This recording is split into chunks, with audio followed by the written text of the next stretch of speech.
freetalklive.com to get news about Free Talk Live as soon as it's announced and the way you want it delivered at news.freetalklive.com. That's news.freetalklive.com. So you've signed the Shire Society Declaration and are planning your move to New Hampshire to be around more liberty-oriented people. Next, sign up for the Shire Society Forum at forum.shiresociety.com. There are a bunch of people there who are already in the Shire, and they want to meet you. If you're already in the Shire physically, you should also come by the forums. Remember, not everyone uses Facebook. New people are signing up for the Shire Society Forum every month, so drop in and say hello at forum.shiresociety.com. Love what we do? Please help support our international satellite channels at patreon.lrn.fm. That's patreon.lrn.fm.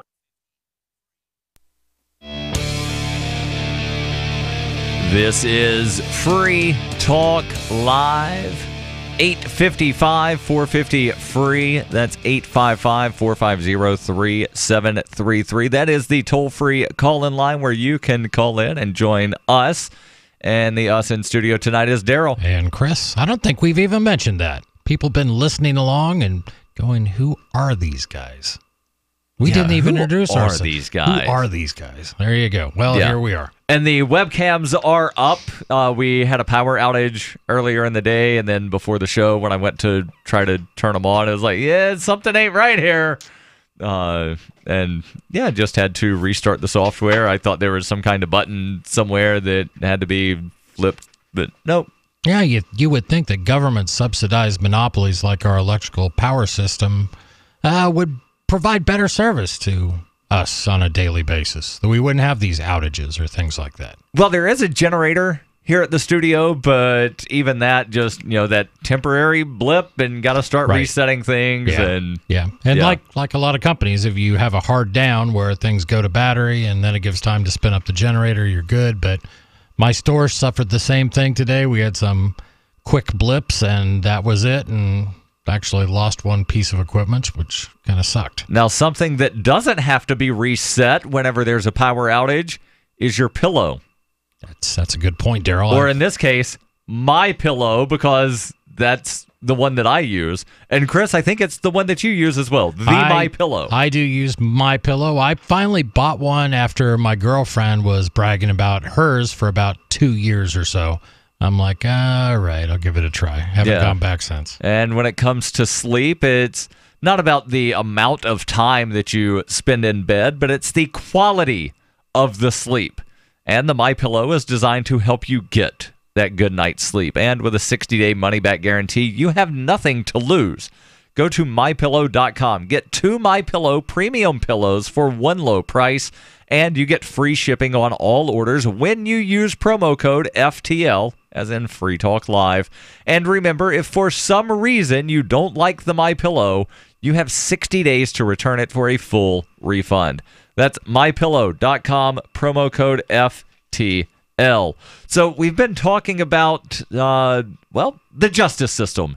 And that's because there's an open letter to President Donald Trump that's been published in the New York Times.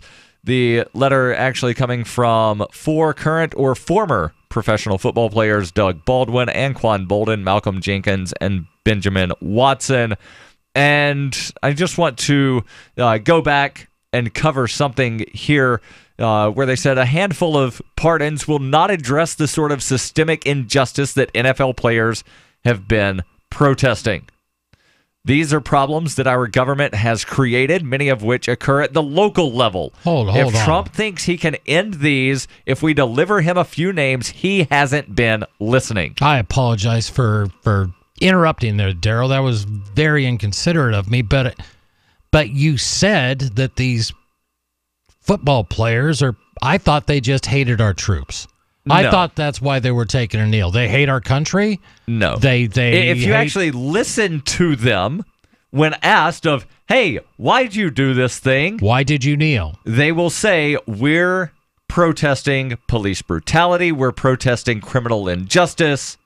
Well, it must be about the military too, right? No. Because that's a time-honored tradition in the NFL where everybody stands for the national anthem and the military does? Prior to about a decade ago, the players stayed in the locker room. About what year was that? 2009. 2009. So 9 years. About a decade. That's how long that the Department of Defense has had a contract with the NFL to ensure that these sorts of activities occurred during the singing of the national anthem. Right, and then those flyovers over the football stadiums, you think they're doing that for free? Of course not. No. Yeah. You think that they're just doing that and the NFL teams aren't getting something out of that display? Sure.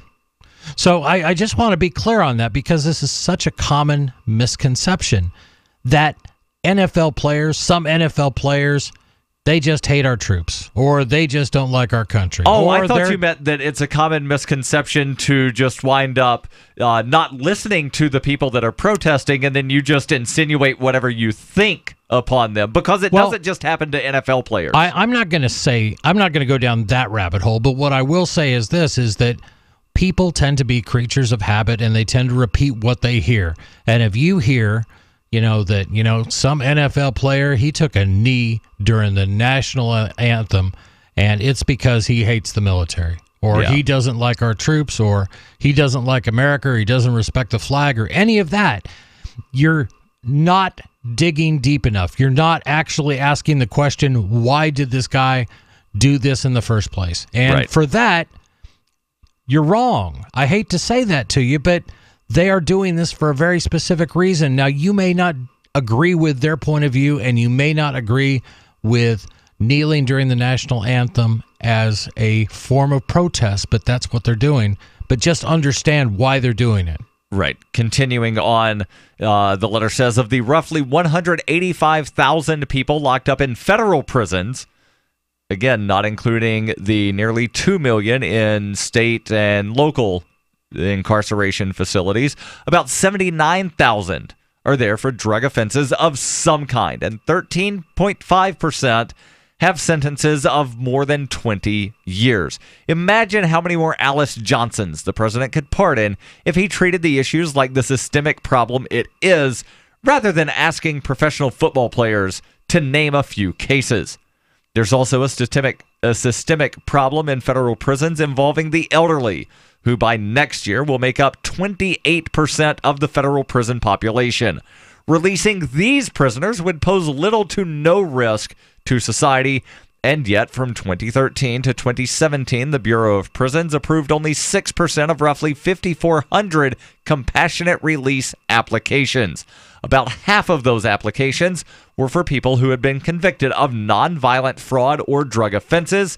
Of those denied release, 266 then died in custody. Wow. President Trump could order the release of any drug offender over the age of 60 whose conviction is not recent. That would be the morally right thing to do. Apart from using the pardon power, there are policies the president and the attorney general could implement to help. For instance, they could eliminate life without parole for nonviolent offenses. Currently, more than half of those sentenced to die in federal prisons are there for nonviolent offenses, and 30% of people sentenced to life or de facto life are there for nonviolent drug crimes.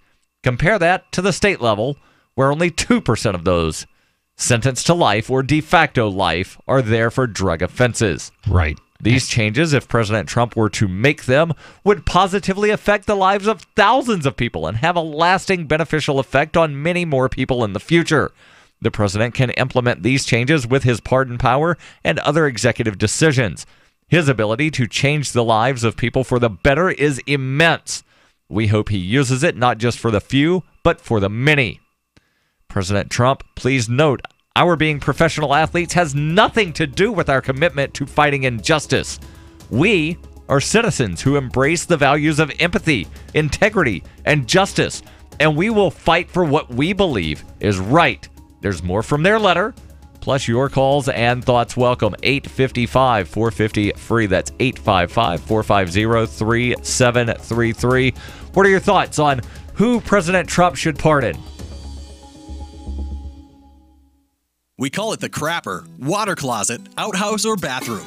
But where do you go when there's nowhere to go? The answer is the Biffy Bag. The Biffy Bag is a pocket-sized disposable toilet that fits in your glove box, tackle box, toolbox, backpack, or purse. The Biffy Bag has everything you need for a sanitary and comfortable relief experience. It's ready to use in just seconds, and just toss it in the trash when you're done. It's your Biffy in a jiffy. BiffyBag.com. BiffyBag.com. Want revenge on the common housefly? Well, after 10,000 years, someone has finally come up with a better way. The Bug Assault, a miniaturized shotgun, which utilizes ordinary table salt as ammunition. Non-toxic and no batteries required. So much fun, you'll forget you have a wife and kids. $39.95 and free economy shipping. Use discount code GCN and get an extra 10% off your purchase at bugassault.com. Fire your fly swatter. Get your Bug Assault today. Hey guys, Mark Claire here, lionsofliberty.com, where we strive to advance the ideas of liberty daily. We bring you the Morning Roar. That's right, every Monday to Friday we'll have a brand new edition of the Morning Roar, where we provide a roundup of some news stories that you may not find in the mainstream media or even in your typical social media newsfeed. We find stories that relate to the ideas of liberty and provide you with our liberty perspective on them.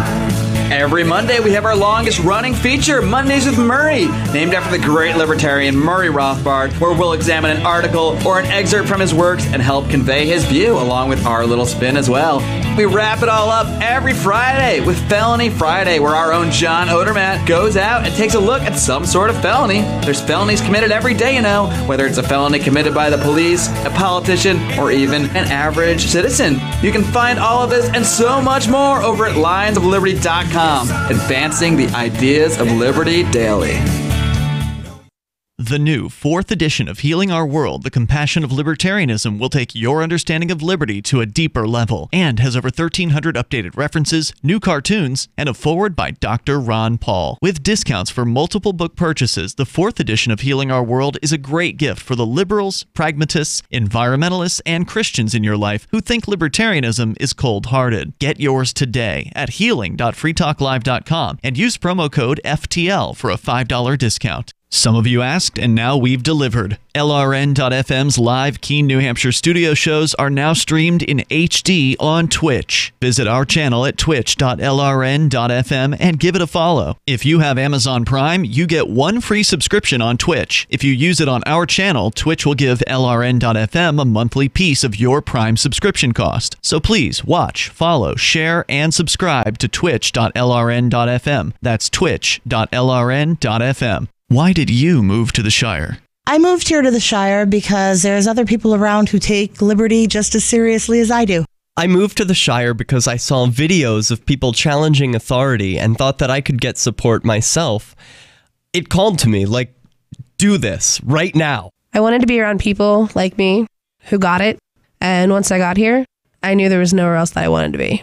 I've always wanted to change the world, so I moved to the Shire to join people who were actually working towards doing the same thing.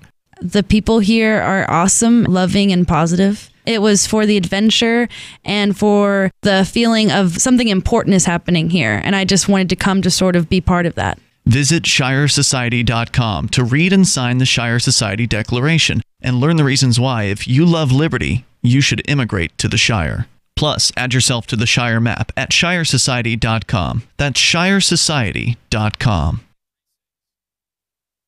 This is the Liberty Radio Network, broadcasting the latest liberty-oriented audio content 24 hours a day at LRN.FM.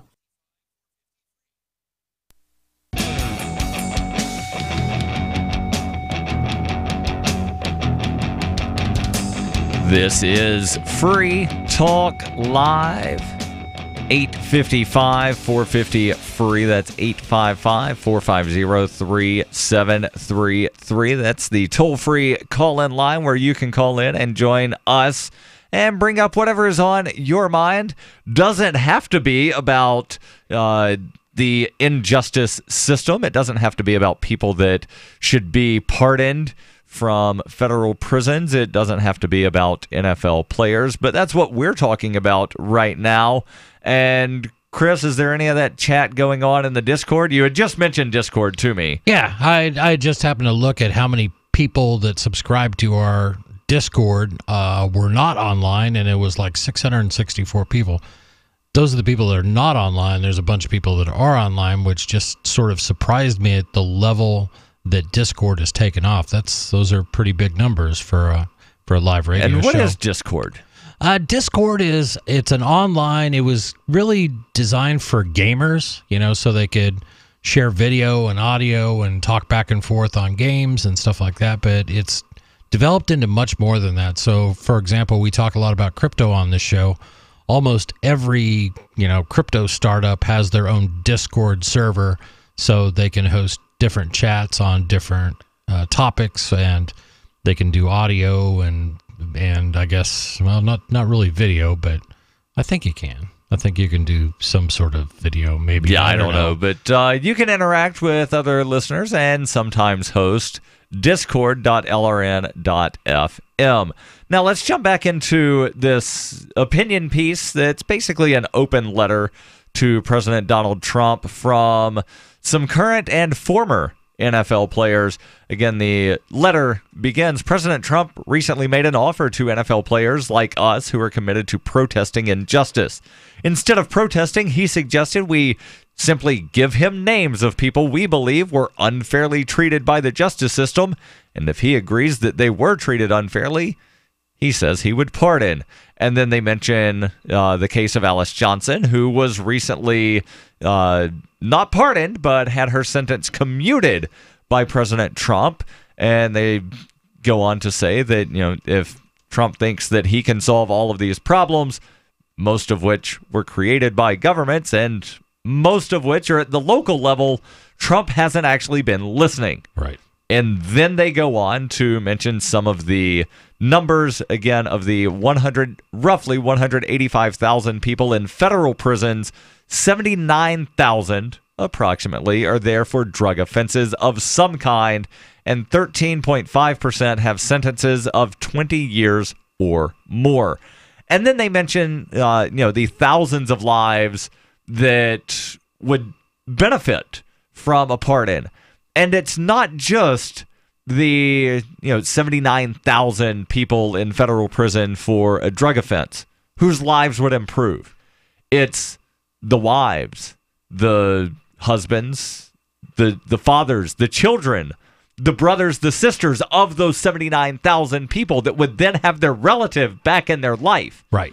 To where, they're not having to possibly fly across the country to get to see their loved one once a month. Right. That they're not driving hours on end, spending time on buses with other people that are basically taking a vacation to go see their loved one. Right. And I'm not going to go so far as to say that every single person that's ever been arrested and has a drug charge as part of their charge is a good person. Right. Because some of them may have committed armed robbery and been convicted of drug. I don't know what the actual stats where they go to, but they may have been arrested for a couple things, and some of those may be violent. Okay, I understand the case to be made to keeping them in prison. Right. But when you're talking about, and this is another statistic from this article, 28% of the population in federal prisons is over the age of 60. Yeah. I think you could take a real hard look at 28% of the federal inmates and go and what does it say? About half of those are in there for nonviolent drug crimes. Yes. Half of the 28%. And really, do we need to keep a 65, 75, 85-year-old guy in jail? What's the harm to at least look closer at that? And again, from 2013 to 2017, which is, the last year for which there are statistics, there were 5,400 applications for a compassionate release. Meaning that, these elderly people, hey, I'm old, I've been in here for a long time. Please let me, have some of the rest of my life not in a cage. Only 6% were accepted. Yeah. And 266 of the 1,000 plus people that were denied, 266 have died in custody since 2013. Right. And don't believe, and for those of you who are listening who are, fiscal hawks, you're very much, you're all for, saving money wherever we can. The federal budget's full of waste. Well, why the heck don't you think about this? I mean, think about how much it costs to keep tens of thousands of people behind bars who are elderly and committed a nonviolent drug offense. You should write your congressman. Maybe that's a start. Finishing the letter here, President Trump, please note, our being professional athletes has nothing to do with our commitment to fighting injustice. We are citizens who embrace the value of empathy, integrity, and justice, and we will fight for what we believe is right. We weren't elected to do this. We do it because we love this country, our communities, and the people in them. This is our America and our right. We intend to continue to challenge and encourage all Americans to remember why we are here in this world. We are here to treat one another with the kindness and respect every human being deserves. And we hope our elected officials will use their power to do the same. Signed, again, Doug Baldwin, Anquan Bolden, Malcolm Jenkins, and Benjamin Watson, members of the Players Coalition, which is an advocacy group of National Football League players. Good letter. I think that just really nailed it, and I hope more people get this message. Again, this is not protest, and this goes all the way back to Colin Kaepernick not standing, and he took a knee, and I think the whole world freaked out because, my God, he must hate the troops. It's like, no, that wasn't what he said. He said, I am tired of injustice in our justice system.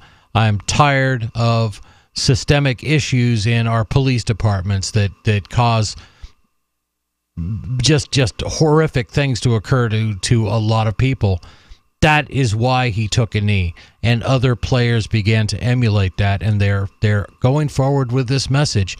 This is not because they hate the troops. This is not that. This is because we have real issues, and these guys, they've got a big platform. I mean, when you're on national television, football, and a lot of people are watching, they can bring a lot of attention to a particular topic, and I applaud them for doing that. And you can agree or disagree whether you like the method, but at least recognize what they're doing it for. And it's going to be interesting to see with the new rules changes in the NFL to where players can now stay in the locker room. Yes. Also, part of that rules change is if you are on the field, you must stand. So going to be very interesting to see if any of the players decide to walk out onto the field and then take a knee or sit down. Defy. How many of the players are going to stay in the locker room? Yeah. How many are going to, just wind up doing the sit down, shut up, and stay out of sight with that nonsense because I don't want to hear it. I personally don't think it's nonsense, but a lot of people do. And it'll be interesting. They'll be talking how many people came out of the locker room. Well, after the national anthem plays, it looks like we've got, 8 guys who are just now making their way out of the locker room. I would love to see a team decide that the entire team is staying in the locker room. Instead of being told what to do. No, it's not just going to be this one guy. It's all of us. Yeah. It's a good point. This is Free Talk Live. Your calls and thoughts welcome. 855-450-FREE. That's 855-450-3733. What are your thoughts on protest of any kind? This November, I'll be running the world's biggest and most popular marathon, the New York City Marathon, as a member of Team Innocence Project. The Innocence Project was the first legal organization to systematically apply DNA testing to cases of wrongful convictions as a powerful tool to reveal innocence. Tony Wright is a perfect example of the power of DNA. The Innocence Project litigated for almost 6 years to get the court's permission for DNA testing. Tony had been incarcerated for nearly 25 years in Pennsylvania and narrowly escaped the death penalty. Tony's case, sadly, is not unique. Empowered with the unequivocal proof of innocence provided by DNA technology, the Innocence Project has litigated hundreds of wrongful conviction cases, leading to the exoneration and freedom for more than 180 people through DNA testing. Overall, there have been 356 DNA exonerees in the United States who were wrongfully imprisoned for more than 4,875 years in total. You can help support the Innocence Project and help me secure my race entry in the New York City Marathon by going to run.freetalklive.com. Advertising is simple. It starts with someone who has a need. Mom! And then gets more specific. Mom, I want pizza. Then we add urgency. I want pizza tonight. Before you know it, your GCN advertising message is reaching millions of listeners. Listeners who are definitely in need. We want pizza! You see, advertising on GCN is simple. Your message meets their need, and the result means new business for you. Tell us about your business. Then let our super creative department go to work to craft just the right message to feed those who have an urgent need. We want pizza tonight! GCN has the most affordable national radio advertising rates, period. And millions of people listen to GCN radio programs on over 1,000 AM and FM and XM stations and streaming audio live. Get started today with GCN, the Genesis Communications Network. Just shoot us an email, advertise@gcnlive.com.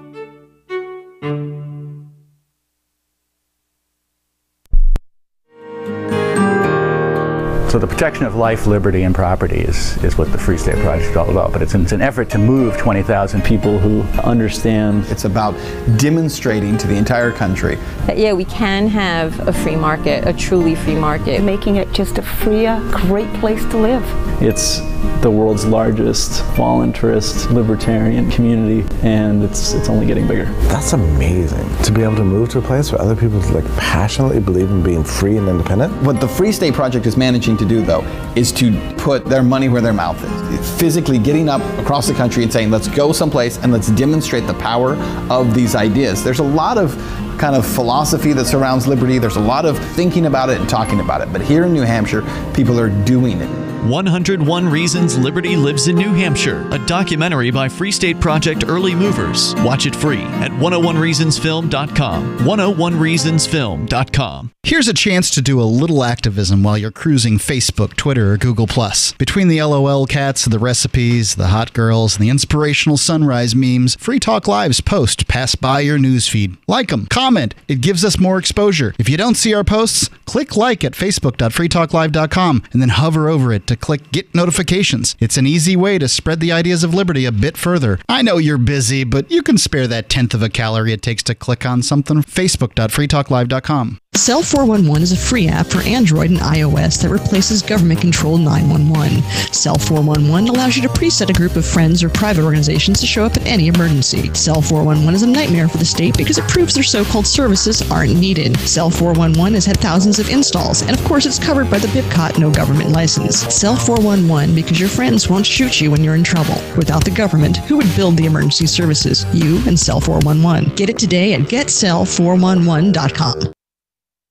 You can sign up to receive the latest about the Liberty Radio Network via our email updates at updates.lrn.fm. That's updates.lrn.fm.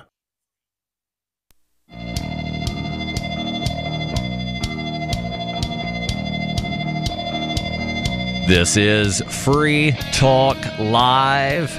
You can call in and join us and bring up whatever is on your mind. The toll-free call-in line is 855-450-FREE. That's 855-450-3733. Can be about the open letter to President Donald Trump from some NFL players that are part of the Players Coalition, which is an advocacy group of NFL players, or, well, just whatever is on your mind. Again, open phones, but of course we bring things to the table. We'll be changing gears here in just a moment, but want to make sure that we tell you about a place that you can go for news in the crypto world, and that would be news.bitcoin.com. Headline from just a couple of hours ago about CoinHive. CoinHive users speak up after being investigated by Japanese police. Chris, you've heard of that CoinHive thing before, right? I did. Yeah, and that was that software that was doing mining on people's computers without them knowing that they were mining stuff. Yeah, I was thinking to myself, why didn't I write something like that a few years ago and load it onto everybody's PCs? That would have been great and illegal and immoral. Yeah. Yeah, so it was some kind of script that was running on websites. Again, not a good thing. And a lot of these websites, they weren't telling people, hey, guys, we're using your computer to wind up mining cryptocurrency. It's a good way to stop Coin Hive and things like it is to wind up getting something akin to the NoScript plugin that you can get. I know for Firefox, don't know if you can get it for Chrome or... There are certainly script blockers options that you can use on Chrome or IE. I know, yeah, there's still like 3 people that use Internet Explorer. Absolutely. Netscape Navigator might still be a thing. God, that'd be on a really There's old probably PC. one person that still uses that. Yeah, well, I still use Lynx, so I don't know if anybody's familiar with that, but that's still my browser of choice. Yeah, I'm not familiar with that one. It was text-based, and it was about 1992 or 93. I'm still using it. Yeah, see, the rest of the world has gone to a GUI. Oh, so you don't have to use your keyboard anymore. Use your mouse for the web? Use a mouse and... Oh, that's craziness. That's not going to last. News.bitcoin.com. So, Chris, changing gears, you've got something about some robots, I think. Yeah. Building things in space. Ooh, are they going to be building crypto miners in space? Because that was a thing that was discussed recently. Sure. And by recently, I mean within the last couple of years, about sending little nano satellites up into space. Yeah. That way, if there's ever some kind of like EMP or something here on Earth, these satellites would keep crypto blockchains going. Your blockchain will continue. Actually, that project went through to completion. And if anybody wants to look into that more, you can go over to blockstream.com. The Blockstream folks were the ones that created that, and it's open source. So I've heard that they're part of the Illuminati. Yeah, I knew that was coming. But at Blockstream, they can provide the software, and you can.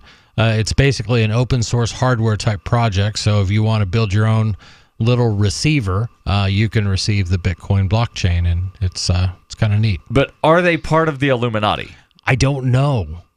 You can talk to half the people in the crypto space, and they'll say yes, and the other half will say no. So who do you believe? I don't know. Most people believe whoever says the thing that they already believe. Right. There you go. But what we're talking about is space. And what we're talking about is the final frontier. Yes, and we're talking about robots. So not the Space Force. And we're talking satellites. And this is really talking about the peaceful aspects of going to space, not Space Force. And good. I like peaceful things. I do too, Darryl. And one thing that's always really intrigued me has been the idea of how do we reach the stars? You got to think. In spaceships. Exactly. With robots. Well, when we think about it, oftentimes people will imagine, okay, well, we've got to get this massive propulsion unit to be able to propel a huge ship. Warp drives. Exactly. Warp drives and things like that so we can ship, maybe it'll take hundreds of people and we to reach our closest star at near light speed numbers. And this whole story kind of turns it on its ear, and I'll get into the why. But this comes to us from CNBC, and the title is "This Floating Robotic Factory Will Build Satellites and Spaceships in Orbit." So who will build the spaceships? The robots. The companies. But who will build the robots? Exactly. Well, that's where things get intriguing. This is where I want to have a discussion. Made in Space is the name of the company. Founders say 3D printing will be the key to colonizing space.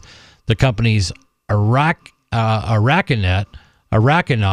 system is a floating robotic factory that can build satellites in orbit, and Morgan Stanley expects the commercial space industry to triple by 2040. And SpaceX is the best known startup in aerospace today, but what comes after reusable rockets? The founders of Made in Space say 3D printing is the key to colonizing space. That's why they are developing what Arconaut, a floating factory to manufacture heavy equipment, even full satellites in orbit. The Araconaut is comprised of an industrial-sized 3D printer, cartridges full of plastics and alloys, and robotic arms programmed to assemble the big items extruded by the printer without any human supervision. All of the Arconaut's components are rugged enough to survive in microgravity and harsh conditions like lunar dust storms and extreme temperatures. All right, so it says that these things can operate without human supervision. Correct. Does that mean that they're going to wind up being able to learn to where they will know, oh, this part isn't made to specifications. So let me tweak this so melt this it will down, all fill together. Right. Yeah, because I've worked in factories before to where Right. you set the CNC machine to do a specific thing. Right.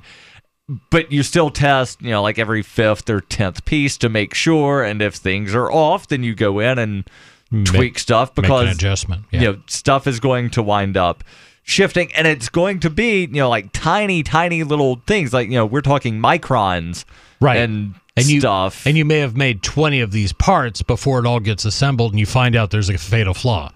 Right. Can't afford to do that when you have finite materials.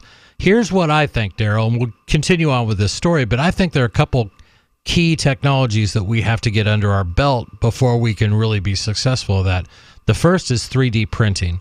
And where they're talking about loaded up with spools and things like that, if you're traveling through space, there's always matter around you, space dust, and you fly through the atmosphere, let's say, of a large gas giant. You could scoop up lots of material. The key to real 3D printing is being able to do it at the molecular level, at the atomic level, so I could... My 3D printer should be smart enough to be able to say, we need some titanium, therefore let me lay down a bunch of atoms in this particular thing, and now I can make my own titanium.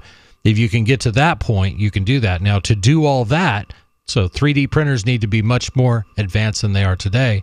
The second thing we need is AI.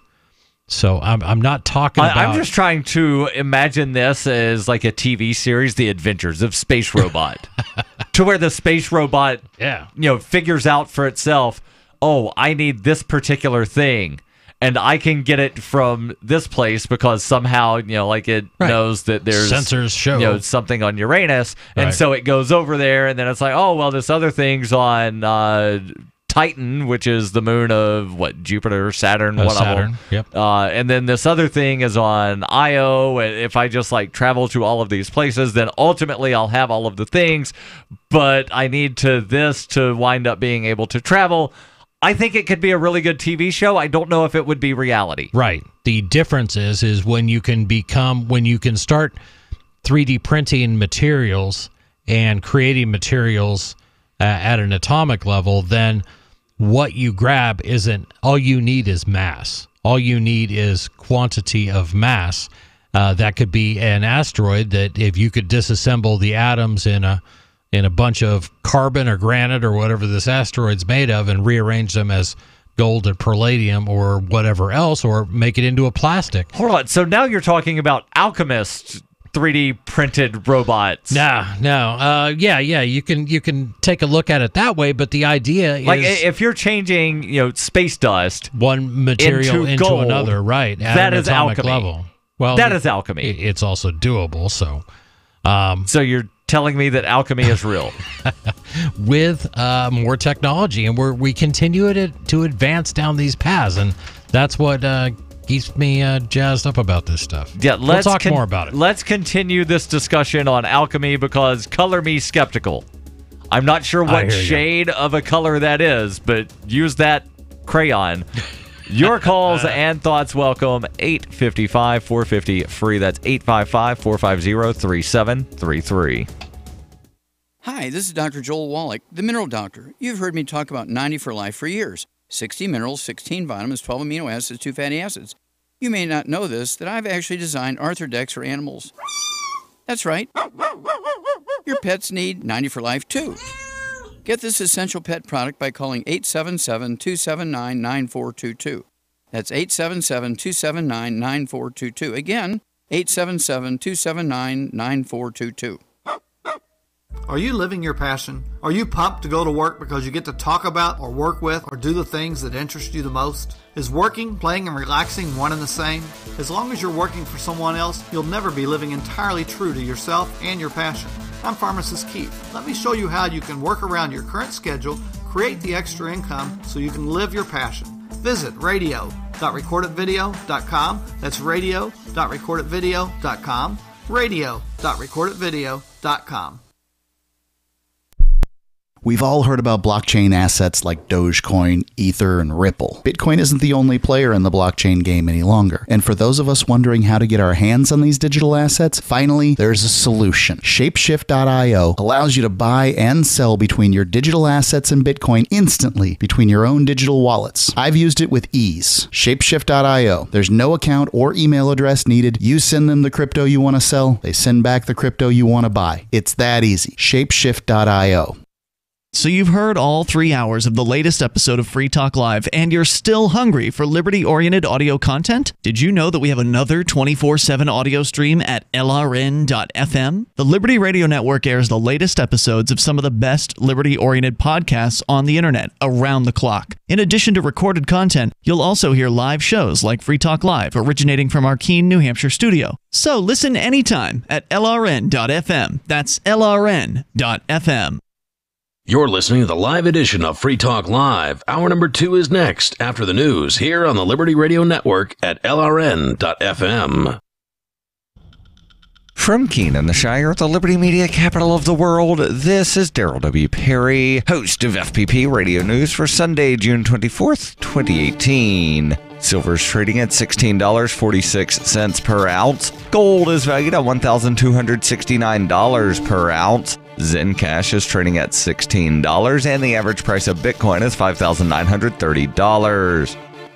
Antiwar.com reports officials from the Saudi and UAE-led coalition attacking Yemen's port city of Hodeidah are promising a comprehensive plan that they say will both protect civilians from undue casualties and ultimately provide aid to the population after the city falls. This mostly involves dropping leaflets telling the population not to resist, though the UAE officials say that truckloads of aid from the southern port of Aden are being sent north to Hodeidah to feed people in captured territory. Ironically, Hodeidah is the main aid port into Yemen, though the offensive is making aid deliveries difficult. Coalition officials say they are prepared to repair the seaport in Hodeidah after they capture it if the rebels have destroyed it. This is clearly not going to happen, of course, but Saudi warplanes have destroyed parts of the port several times during the war, and it's entirely likely that as the fighting gets deeper into the city, these airstrikes will do even more damage. Hodeidah's civilian population isn't taking any chances, though, according to international officials. As the offensive moves away from the city's outskirts and into populated areas, more than 30,000 civilians have already fled, with large numbers more to follow. Many are fleeing to the capital of Sana'a, but in practice, most are just fleeing wherever they think they can escape the fighting. Given how limited aid supplies are in northern Yemen, anywhere is risky for the civilians to flee to. Malnutrition is common everywhere, and if Hodeidah falls, much of North Yemen will have no source of food at all. UN officials have openly warned of a famine in that event.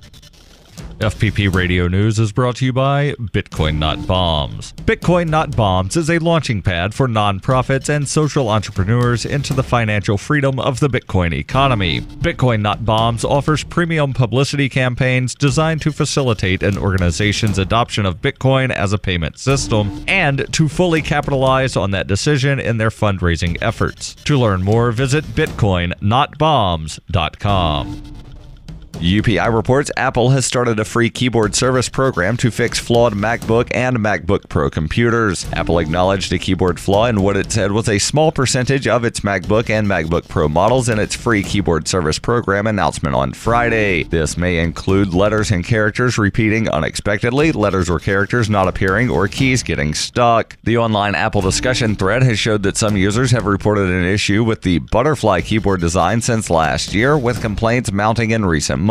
Users reported some of the keys get stuck when dust is lodged underneath the keyboard. Apple offered the repair service free of charge through authorized Apple providers. The announcement follows a federal class action lawsuit filed against MacBook or MacBook Pro for the defect last month in Northern California. The 44-page suit accuses Apple of failing to notify customers about the threat of non-responsive keys and accompanying keyboard failure. Earlier this year, Apple offered a free battery replacement on certain MacBook Pro laptop models following problems that caused some batteries in October 2016 and October 2017 models to expand.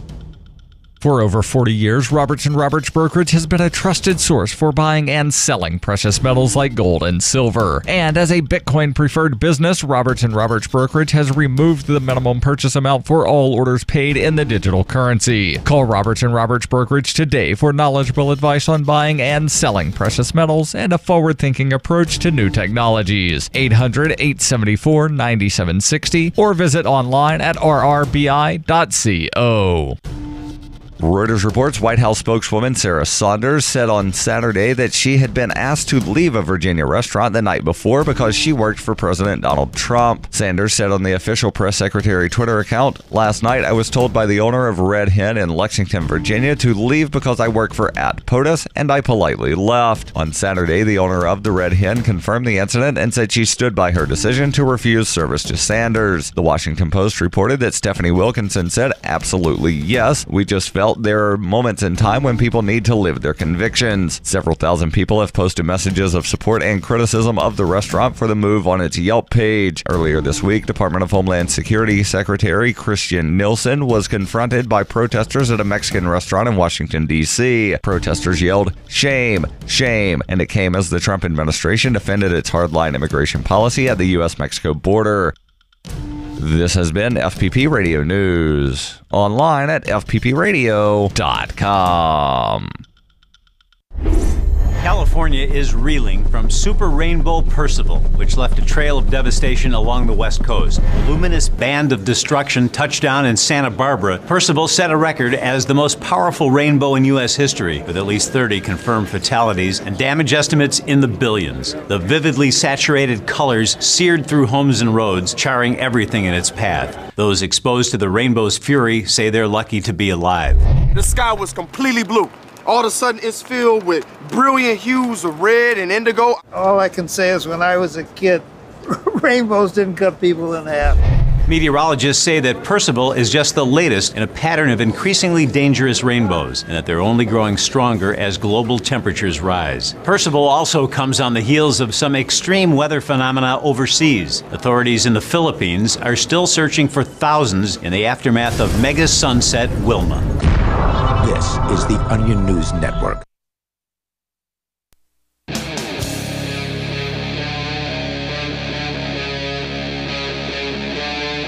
Free Talk Live. This is Free Talk Live. 855-450-FREE. That's 855-450-3733. Kicking off our number 2, and we're talking about space robots. Space robots. Put a little pause in there, Darryl. We're talking about all kinds of things. Right, but they are robots in space, so they're space robots. But when you say it all together like space robots, it sounds like we're just doing a story about space robots, but there's so much more to it, Darryl. Oh, there's so much more to space robots. Like, there are a lot of things involving space robots. I know that, but it's not like a space robot football game or something like that. This space alchemy. Yeah, Darryl, you're trying space AI. There we go. Okay, now we're starting to open it up a little bit. You know, mining things out of asteroids. Right. Possibly invading Titan because they have all that oil and they need freedom. There you go. That's what we're talking about. Yeah. Not really, but possibly. Could be. It's all, hypotheticals at this point. It is. Like, space exists. Right. And robots exist, but currently space robots don't exist. Yeah. But I think we have a natural curiosity as part of the human condition to want to know what's beyond the next hill. What else is out there that we could find out? And are we the only ones with any intelligence? Now, I know listening to the show, sometimes I'm curious if there's intelligent life on Earth. Sometimes I wonder if there's any intelligent life on this show. But yes, but the point when is I'm taken. Here. Well, there we go. Your modesty. But it's that question. We as a species, we want to explore. We want to know what's out there. And the question I've always had is, how do we get there? And traditionally, the idea is build a really big rocket that can go really, really fast, that can propel things. It's going to be the biggest rocket. It's going to be terrific. It's going to be huge. But the idea that we build something so large and we're going to push it to close to the speed of light so human beings could actually, survive a trip to the closest star. They could be on board for 5-10 years. This idea is really more about, we don't necessarily have to go ourselves, but we could probably do things quickly if we did things robotically, and we might be able to colonize things that we find in preparation for humans to get there at a later time. Can we call the first explorer space robots Lewis and Clark? That's a great idea, Darryl. It is a great idea. I'm glad I came up with it. There you go. So we've got a story here from CNBC about these space robots that may or may not need artificial intelligence. Right. So what Made in Space, which is the company is doing right now, is creating a floating platform. It's going to be in low Earth orbit it's going to basically be a factory made up of 3D printers to demonstrate that they can print things in 3D space. And the first things they want to begin to print are things like itself, but eventually things like full-blown satellites and things like that. Where I took us into this trip to the stars was to say, okay, if I can do that, and if I can collect mass along my route to another star, then maybe I could print other things, and maybe I could even replicate my printer. I could make more than one printer. I could build even more things, and then you could have more capability when you get to where you're going. So I realize that, this is diverting off a little bit, but since you mentioned replication, sure, could this 3D space robot be a replicator? Like the Star Trek thing. Well, yeah, and as science fiction has addressed this, and a lot of what we attempt is things that have been done in science fiction or talked about in science fiction, right. But the idea is to come up with a 3D printer as part of a spacecraft that could eventually replicate itself. So then it becomes a replicator. If it can build itself again, it could build other things. And if we can do 3D printing eventually down to the molecular, to the atomic level. Right, so the space robot alchemist could eventually replicate itself entirely. But could it, if I put a hamburger on the one side, could it use its space alchemy to make me an exact copy of that hamburger? Right. With extra bacon, cheese, and none of the veggies. If you were to able to get two technologies to that point where you had AI that was capable of tremendous amounts of processing power, and you could actually start to build things atom by atom through a 3D printer, then yes, you could recreate a hamburger. Now, in common science fiction, they say that biological things are the hardest to reproduce because they're the most complex. And they may not work exactly How many times did the scientists have to, try to make Dolly the sheep before they wound up with Dolly the sheep that didn't have, like 7 arms and 3 heads? Yeah. So if you can advance 3D printing to the point where you can gather materials and separate basically at the atomic level down to very small parts and reassemble them as what you need, that's really compelling. And particularly if you can, again, build a 3D printer with a 3D printer, which is going to be the most difficult thing to do because it needs all that intelligence that you're using for one, then the stars kind of open up to us and we could do a lot other things. So I'm looking for calls from skeptics because I am throwing out some pretty crazy ideas. I'm definitely skeptical, but I'm not a caller. Well, you keep up your healthy skepticism. I'm just saying this is a real alternative to the idea that we can simply build bigger and bigger and bigger until we propel ourselves to a certain point. I just don't see that as it's a step. So you might do that once, but it's not practical. Yeah, let's jump back into this article, and then hopefully they answer some of the questions that I'm not yet going to ask. Sure.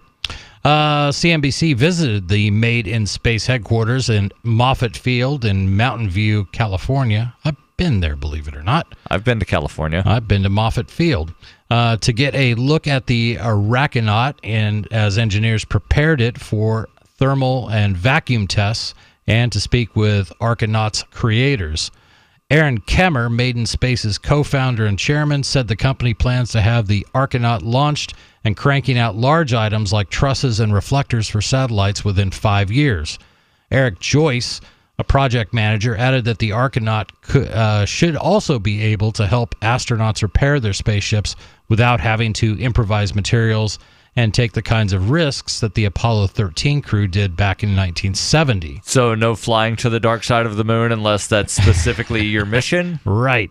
Ultimately, the company aims to use Argonaut to build entire spacecraft, space stations, and habitats in orbit that can help get people to the moon and Mars, leapfrogging between structures along the way. All right, so I'm sure there's somebody that is thinking of calling in to say, none of this can ever happen because space doesn't exist. Oh, God, we need some calls from some flat earthers. Can this Argonaut thing take me to the underside of the flat earth to where I can see the belly of the turtle? Belly of the turtle. Turtle's all the way down. I'm hoping they call in because it's been a long time since I've taken a good flat earther call. Yeah, 855-450-FREE. That's 855-450-3733. Investors are lining up to invest in space tech, pouring $3.9 billion into privately held companies last year, according to a report from Space Angels. Morgan Stanley forecasts the commercial space industry will triple in size by 2040. Now, the $3.9 billion doesn't include the, $4 billion that Elon Musk has got, courtesy of you, our taxpayers, for doing what he does. So I'm curious here if any of these space companies have yet had an ICO, like create your own space robot coin, have an ICO, and then just say smart contract and ICO, and the money just comes pouring in. And we will print the coins in orbit. Why not? Yeah, so, like every time there's a new Space Alchemist robot that is created by these other Space Alchemist robots, that generates, like new coins or something. I'm sure somebody listening is thinking of this already if they haven't before. So it's proof of robot? There you go. But Made in Space is a rare bootstrap business that's growing fast in the industry. So far, the company has financed its operations with a series of government grants, revenue from research and development partnerships, and sales of its service or systems. So I'm still curious about how these Space Alchemist robots are going to wind up working. Your calls and thoughts welcome. 855-450-FREE. This is Free Talk Live.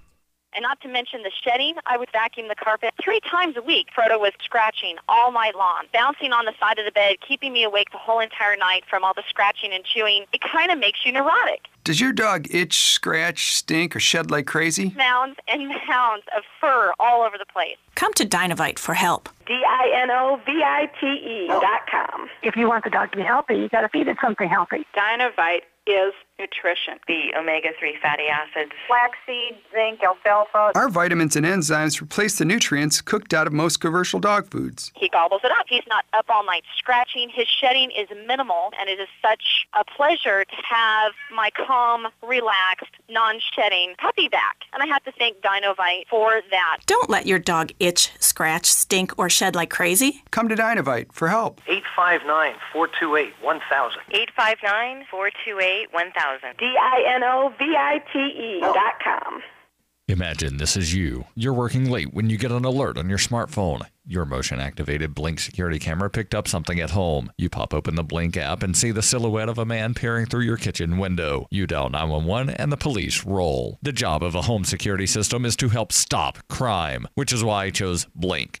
Get 3 Blink cams for way less than the other guys, plus an extra 15% off. Visit blinkprotect.com/FTL. blinkprotect.com/FTL. Good technology is good, but the philosophy behind the tech is important. And Zencash was made by voluntarists with the ideas of voluntary interaction being embedded into the white paper. With no central authority or single point of failure, Zencash is more resilient than a traditional corporation. Everyone has an equal opportunity to participate in decision-making, which empowers stakeholders and makes Zencash less susceptible to third-party influence. And Zencash allows for secure private transactions. Learn more at zencash.com. If you're David, a few well-chosen words can help level the playing field with Goliath. I'm Holland Cook from survivalspeech.com. Recently, I saw a Yellow Pages ad for an appliance repair company, and the headline read, "Why wait for Sears?" If you're going to the Yellow Pages, the Dead Sea Scrolls of advertising, you're ready to buy right now. So this is an attention-grabbing message. And how about the plumber whose radio ad says, "Call by noon Thursday, and we'll be there Saturday at no extra cost"? Smart guy. Most plumbing firms give their crew the weekend off. This one gives them Sunday and Monday off.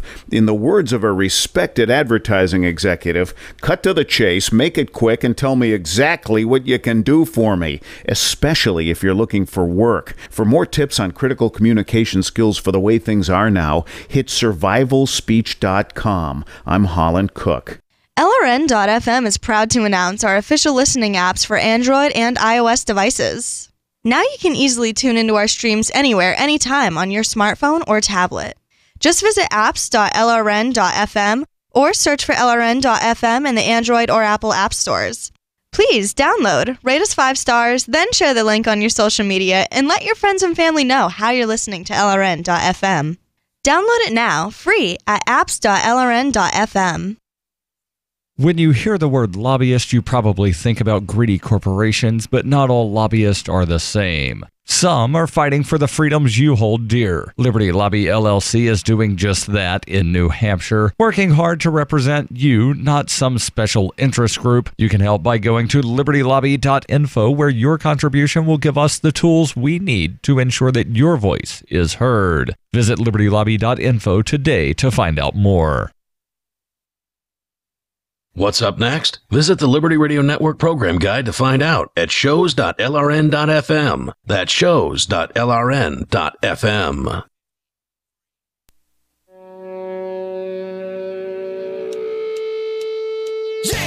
This is Free Talk Live, 855-450 free. That's 855-450-3733. In studio, it's Darryl and Chris, and we're talking about robots, specifically space robots, possible alchemist space robots. Now we're talking. And well, we were trying to figure out the definition of robot, and Google defines, and maybe it's a robot that gave me this definition. Probably. I don't really know. I didn't talk to an Alexa or a smart Google thing or Siri, so I had to manually type this. Mm-hmm. A machine capable of carrying out a complex series of actions automatically, especially when programmable by a computer. So I think we've determined that a computer in and of itself is not a robot. But at what point a computer that is programmed by another computer becomes a robot is a little questionable. Well, and if you look at your definition of robot is something that can perform complex tasks when programmed to do so. So software, in a sense, is also robotic. Right. So it only does what it's programmed to do. One of the things you had mentioned was some kind of motion activation sort of thing. Does that make the thing a robot? Yeah. Excellent. Let me tell you about some robots that can help protect your home. Good one, Darryl. The Blink home security system. They're security cameras. They're wireless. I'm not really sure how wireless things work. Like, I'm sure there's a wire inside, but there's not a wire that you run from the camera itself. You're being pedantic, to Darryl. Another thing. Well, there are some people that'd be like, wireless, I cracked it open and saw a wire. Darryl lied to me. Nobody would say that, Darryl. Yeah, Only somebody pedantic Darryl would wind up imagine saying that scenario. But go ahead, please. So these cameras, you don't have to wire them from the camera to something else, and you can get notified on your smartphone or some other wireless device whenever something walks in front of your Blink home security camera, or you can just wind up checking that thing out whenever you want to. And the Blink Cam live feed, again, allows you to monitor your home from your smartphone. And the best part, there's no contracts, there's no subscriptions. Here's the deal. You get 3 Blink security cameras for way less than what the other guys would charge, and you get an extra 15% off.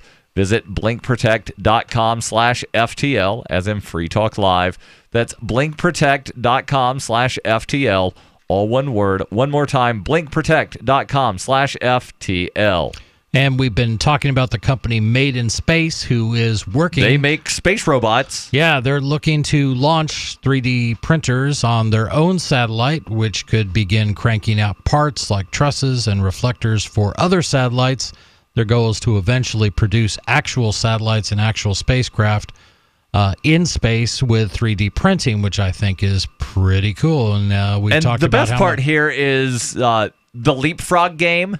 Right. That they're hoping happens between the moon and Mars. Yeah, the idea that if you could have 3D printers working on different parts and materials and things you needed, you could sort of set up different waypoints where they could sort of get the things that are broken, or resupply certain items and things like that. It's a pretty interesting idea. Now, sort of the most difficult thing is because the moon and Mars are not going to be perfectly aligned except for very short periods of time. You're going to have it's not like a standard, like our solar system has various Lagrange points, and those are points where the gravity from two bodies sort of equals itself, and you could rest an object in that without expending any fuel to keep it in place. And as I understand, there are, is it 4 or 5 Lagrange points of Earth? I couldn't tell you. I think it is 4 or 5. And there's one of those is on the complete opposite side of the sun from the Earth. Right. There are 2 on, I think, what would basically be the east and the west side of the moon. Right. I think there's one behind the moon, and I forget if there's one between the moon and the Earth. I'll Google it. But it is, But in either case, those are points that, and there's some kind of calculation, and every celestial body has these things. Sure. But yeah, it's a spot where you can just sort of like hide out or park. It's like a parking spot where you don't have to expend any fuel. Free parking. Exactly. Just like in the game Monopoly. Yes. I'm going to go back into this story. Yes. Because we only have a little bit more here. And again, this is coming to us from CNBC. Today, I skipped one. Made in Space previously developed smaller 3D printers and installed them on the International Space Station. Those systems were used to make items that researchers aboard the ISS need to conduct science experiments, among other things. Today, it's expensive and challenging to even get small things into space. Every object must be strong and compact enough to fold into the fairing of a launch vehicle. Max Fagan, an aerospace engineer at Made in Space, said, many of those items can be made 10 times lighter and 10 times cheaper if they don't need to withstand the, quote, shake, rattle, and roll of a launch. Quote, it's absolutely essential step in the future of our species to inhabit every environment in the solar system that we can, Fagan said. Quote, it's not going to be done by importing everything you need from where you came from.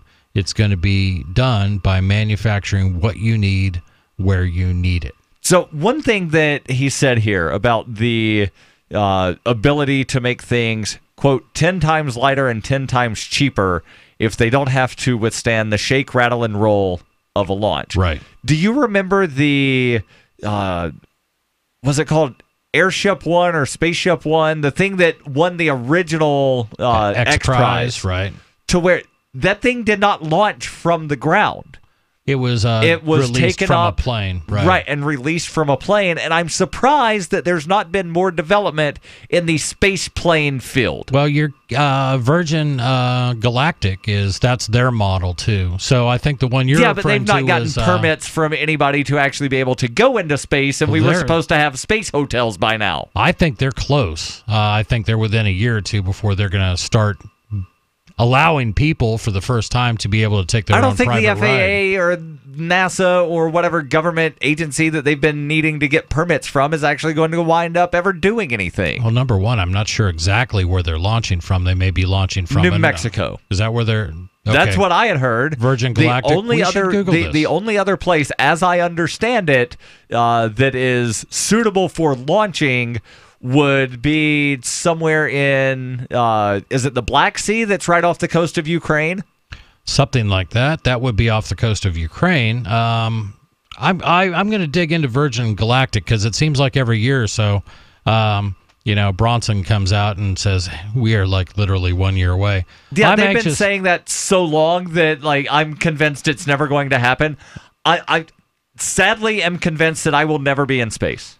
Well, when I was a kid, I wanted to be an astronaut. The cost may be very high. But I like the fact that if I had $20 million, I could pay the Russians. They'd send me into space. They'll send anybody into space if they got $20 million. They'll do that. We'll talk a little bit about Virgin Galactic, too. But I like them because they, right out of the chute, said, yeah, we'll take Bitcoin. Nice. Yeah. Well, unfortunately, I'm not a Bitcoin millionaire. So, don't know if I can afford to go into space on Virgin Galactic. Your calls and thoughts welcome about whatever is on your mind. 855-450 free.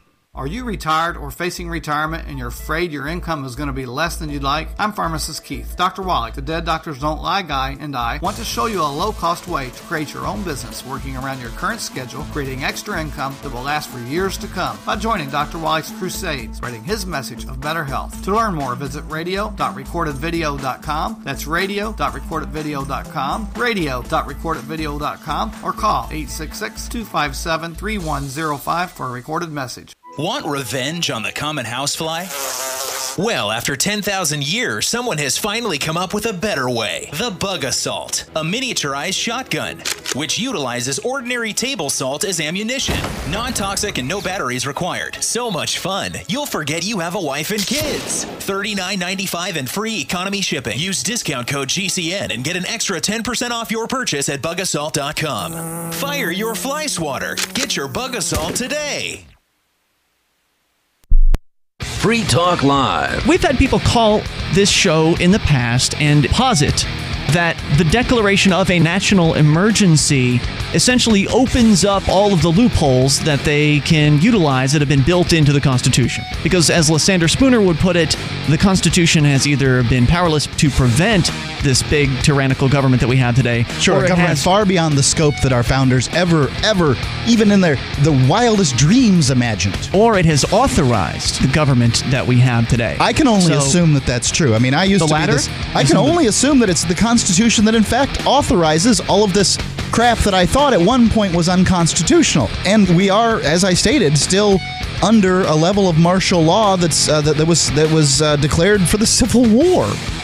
Everything they're doing is legal, as far as I can tell. Free Talk Live, 7 nights a week from 7 to 10 Eastern, live on the Liberty Radio Network at LRN.FM. Hi, this is Mark Edge of Free Talk Live. Michael W. Dean's book, User's Manual for the Human Experience, changed my life. In a culture that attempts to turn you into a compliant victim, this book gives you implementable steps on everything from how to be aware of your environment, walking down the street, to business, to how to handle a toxic person in your life. If you're a human, you need to read this book at least once. Go to Amazon and get the Kindle version, or paperback, or an audiobook of A User's Manual for the Human Experience. There are lots of ways to listen to Free Talk Live. Our podcast has been around since podcasts began, and now the FTL feed is loaded with content besides our full show archives. Did you know that we make it easy for you to customize your podcast subscriptions? We have different feeds, one that includes only our full shows, one with just the Daily Digest, and one with just the Edgington Post. You decide what you listen to. It's quick and easy to customize your feeds at feeds.freetalklive.com. That's feeds.freetalklive.com. Is spreading the message of liberty, cryptocurrency, and peace around the globe worth $2 per month to you? As you may already know, in addition to our internet feed, LRN.FM broadcasts on free-to-air satellite across North and Central America, as well as Sub-Saharan Africa. And we've been available on satellite for free 24/7 since 2010. The LRN.FM free-to-air satellite signal is reaching some of the most oppressive regimes in the world, and there's no doubt our ideas are making an impact. You can learn more about the channel's impact by watching the 3-minute video at fund.lrn.fm. If you'd like to help free minds globally with our ideas of liberty, cryptocurrency, and peace, you can donate as little as $2 per month via fund.lrn.fm. You can help us continue and expand our satellite broadcast to multiple continents. Visit fund.lrn.fm today, and thank you for your help. Don't forget to share the link on social media. That's fund.lrn.fm. If you enjoy LRN.FM, please contribute to your favorite shows via their websites and become an amplifier at amp.lrn.fm. That's amp.lrn.fm.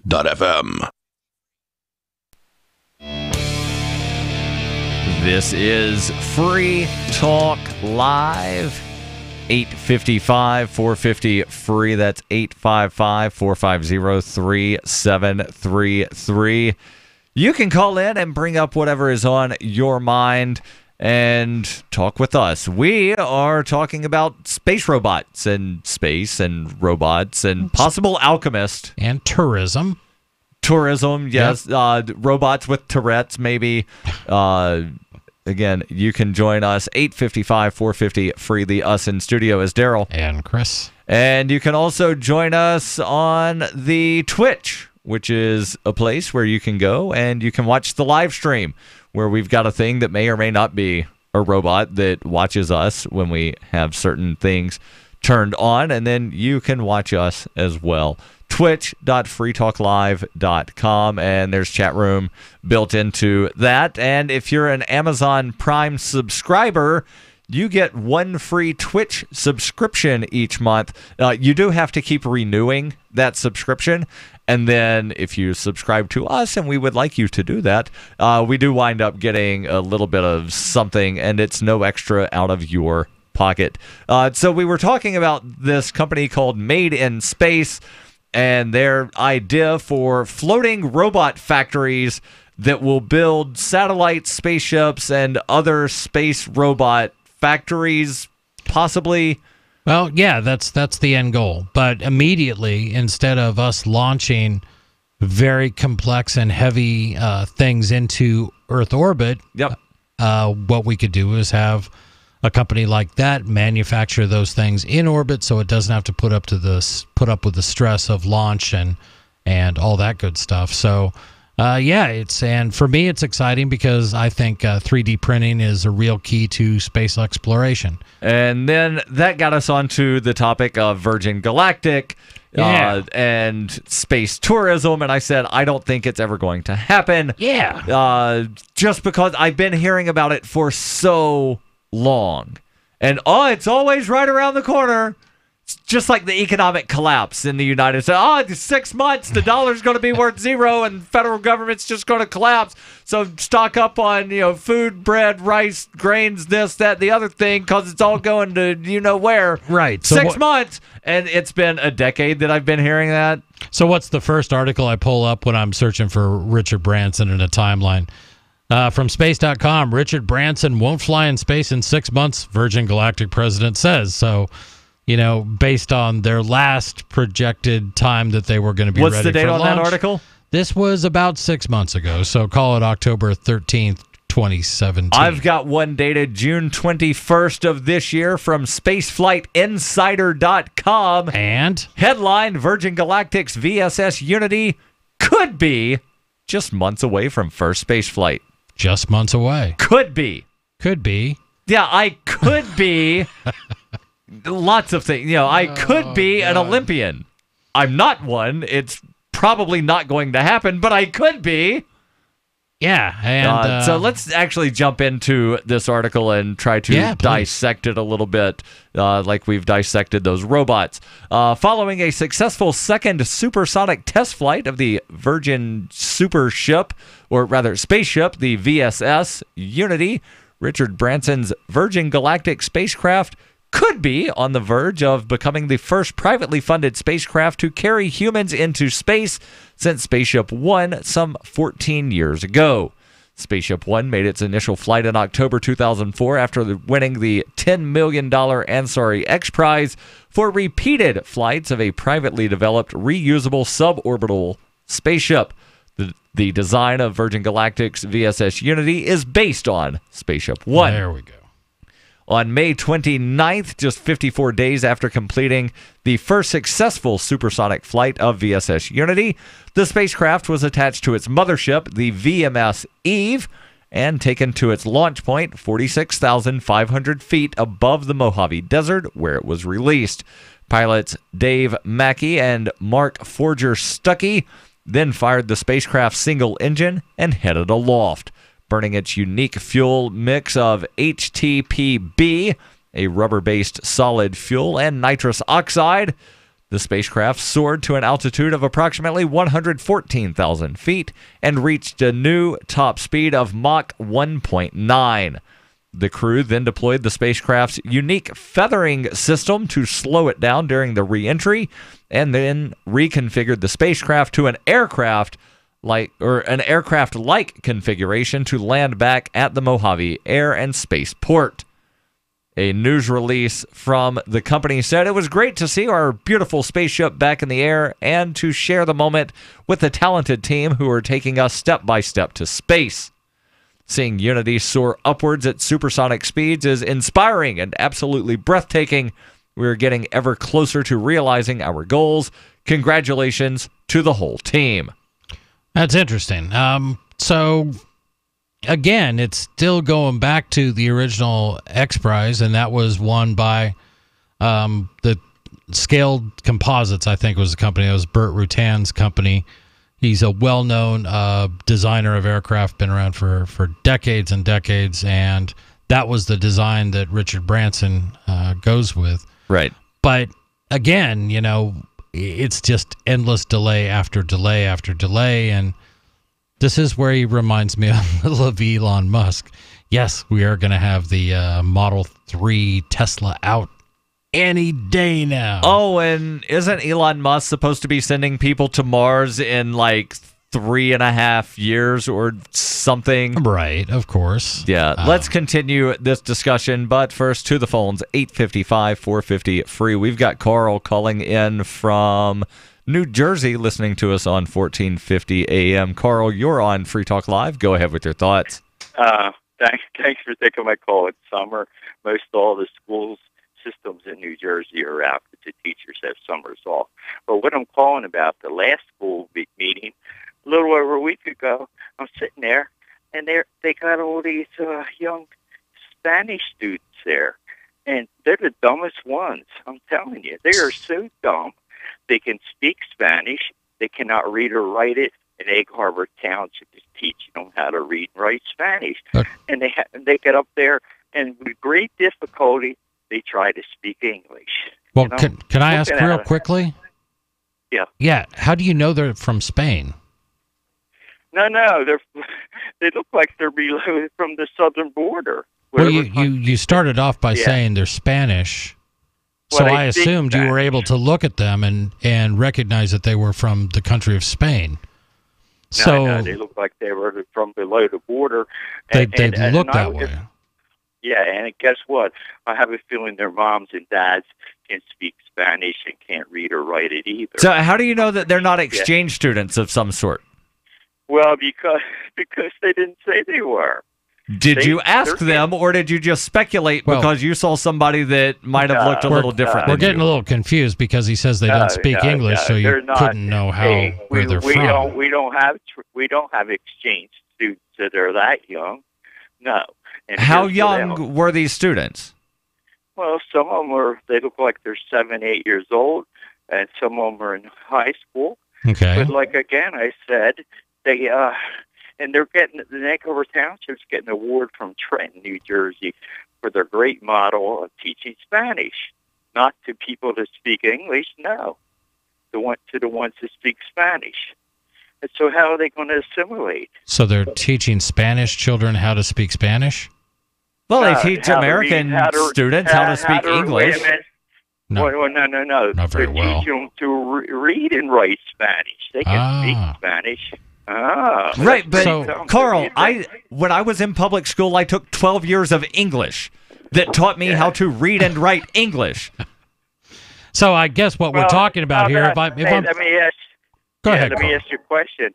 Are you going to model your schools after they cover Township, New Jersey, and New I don't Hampshire? want government schools to exist at all. Carl, thank you for the call. Your calls and thoughts welcome. 855-450-FREE. That's 855-450-3733. That call just left me so many questions I wanted to ask him. I mean, it was just one thing after another. Maybe the Alchemist space robots will be able to mind read at some point. Figure out Carl. Because AI.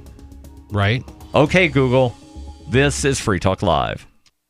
Does your dog itch, scratch, stink, or shed like crazy? Come to Dynovite for help. Order a 90-day supply of Dynovite. Dynovite for life. Pick up 2 tubes of Doggo Suds. Get the 3rd tube free. Peppermint, tea tree, lavender, Doggo Sud shampoo. Made with all-natural coconut, jojoba, aloe. Great for healthy skin and soft, shiny coats. But no itchy, harsh chemicals. Lather up, rinse away. Try Doggo Suds. Buy 2, get 1 free. At Dynovite.com. DINOVITE.com.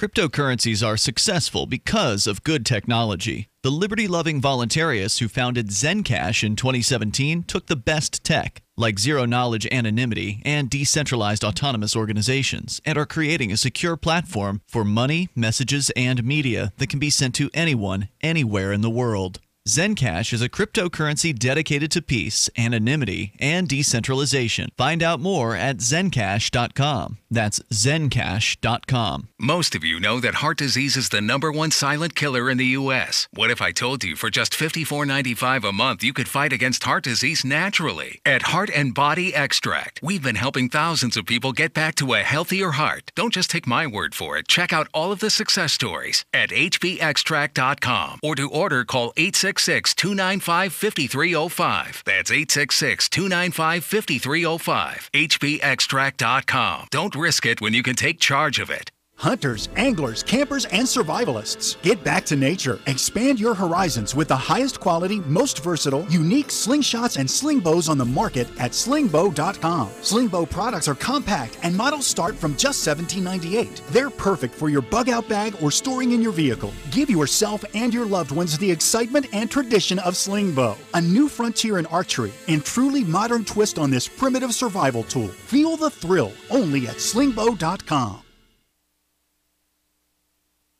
I've been told no in many different ways. I give you an order and you're going to obey it. George, you can go this way. You can't do that and you have to leave here. You cannot bring signs into the rally. Walk with me. Well, I'm comfortable here, actually. Whoa, whoa. Hey. Who do you think you are? Excuse me. There is no video and audio allowed in this office. No, I have work today. You ain't gonna make it. Wait a minute. Hey! Oh my God! Unbelievable! Why are you running from me? Because you're scared me. What am I being detained for? You're being served. What is this? You're being served. What is this? Bureaucrats have a funny way of telling people no. That's the sound of the men working on the chain. Derek J's Victimless Crime Spree. Watch it for free and order the Director's Cut DVD at victimlesscrimespree.com. LRN.FM now has a Discord. Discord is a free text and voice chat platform, and we now have our own server with a bunch of channels at discord.lrn.fm. You can join other listeners as they chat about various things during our live shows, or anytime, day or night. Discord software is available cross-platform, so you can have it on whatever device you want and take your chats anywhere. Join our Discord at discord.lrn.fm. That's discord.lrn.fm. My name is Jacob Hornberger. I'm president of the Future of Freedom Foundation, which Congressman Ron Paul awarded for having an outstanding freedom website. Write us at fff@fff.org, and we'll send you a free 3-month subscription to our monthly journal of libertarian essays and our booklet, Economic Liberty in the Constitution, which George Mason University economics professor Walter Williams praised in a recent column. That's fff@fff.org. Join the LRN.FM Discord for live chat 24/7 at discord.lrn.fm. That's discord.lrn.fm.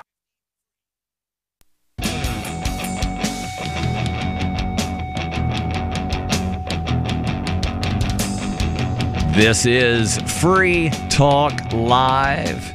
855-450-FREE. That's 855-450-3733. You can call in and bring up whatever is on your mind and speak with us. The us in studio tonight is Darryl. And Chris. And want to tell you about something aside from space travel that people have wanted for a long time. And that would be a directory of liberty-minded businesses. Well, there was one that was relaunched about a year ago called Liberty.menu. And, well, it's a tool for our community. At its core is a directory for events, businesses, and digital content, and more. And listings, kind of like on Yelp, can be rated and reviewed. And there's also a bit of a social networking aspect where you can connect and share with other users. And one thing that is really nice about Liberty.menu that I found out about a week ago is that listings must be renewed every year. So it makes sure that what's listed is actually up to date and current. Right. I just went through all that with them, and it wasn't hard. It wasn't complex. And I actually took the opportunity to upgrade my store's listing. So nice. We're actually tossing a couple bucks their way every month. And use of Liberty.menu is exclusively for individuals who reject the initiation of force and those who agree to abide by the ethics of the non-aggression principle. Put your voluntarist ideas into action at Liberty.menu. Use code FTL to get a special Free Talk Live listener badge. That's Liberty.menu. Jumping back into this article from Spaceflight Insider, making the claim less than a week ago that Virgin Galactic's VSS Unity could be just months away from its first spaceflight. Well, and I just tweeted Richard Branson asking him to comment on this too. So I may interrupt you, Darryl, if I get a tweet back from Richard Branson. Yes, if there's breaking news of Richard Branson tweeting and saying, yes, Chris, you can go to space next month. Yes, I feel that will be important to enough to interrupt you with. Now, please also, aside from the use of the word could be, they also don't say commercial spaceflight. So it makes it sound as though the first space flight would be a test space flight, because all they've been doing thus far are various tests.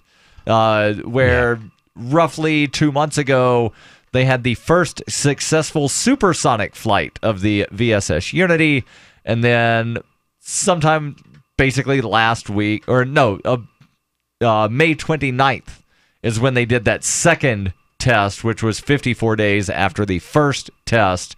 Continuing on here again, Richard Branson made a statement in a news release saying it was great to see our beautiful spaceship back in the air and to share the moment with the talented team who are taking us step by step to space. Continuing on, the vehicle flew this last time with a complete set of 6 passenger seats and the related equipment needed to carry passengers. Nice. This changed the center of gravity of the spaceship as compared to the prior flights, making it closer to where it would be for actual passenger-carrying flights. Branson said the pathway that Unity is forging is one that many thousands of us will take over time and will help share a perspective that is crucial to solving some of humanity's toughest challenges on planet Earth. Getting away from government. Hopefully. That would be mine. That's why I like the idea of spaceflight. I really do like the idea of leaving some of these ideas behind. I like the idea that maybe, just maybe, if we go on to colonize the moon, or we colonize Mars, or we just head off into the stars, that the ideas of liberty are going to go along with us. What are your thoughts on Asgardia? I don't know what that is, Darryl. It's an attempt, if you will, to create a space nation. Okay, so along the lines of seasteading or a million other. This is doing it in space. Okay, so build a space station of some sort, right? And Asgardians would be able to move onto the space station. I think. Okay, why not?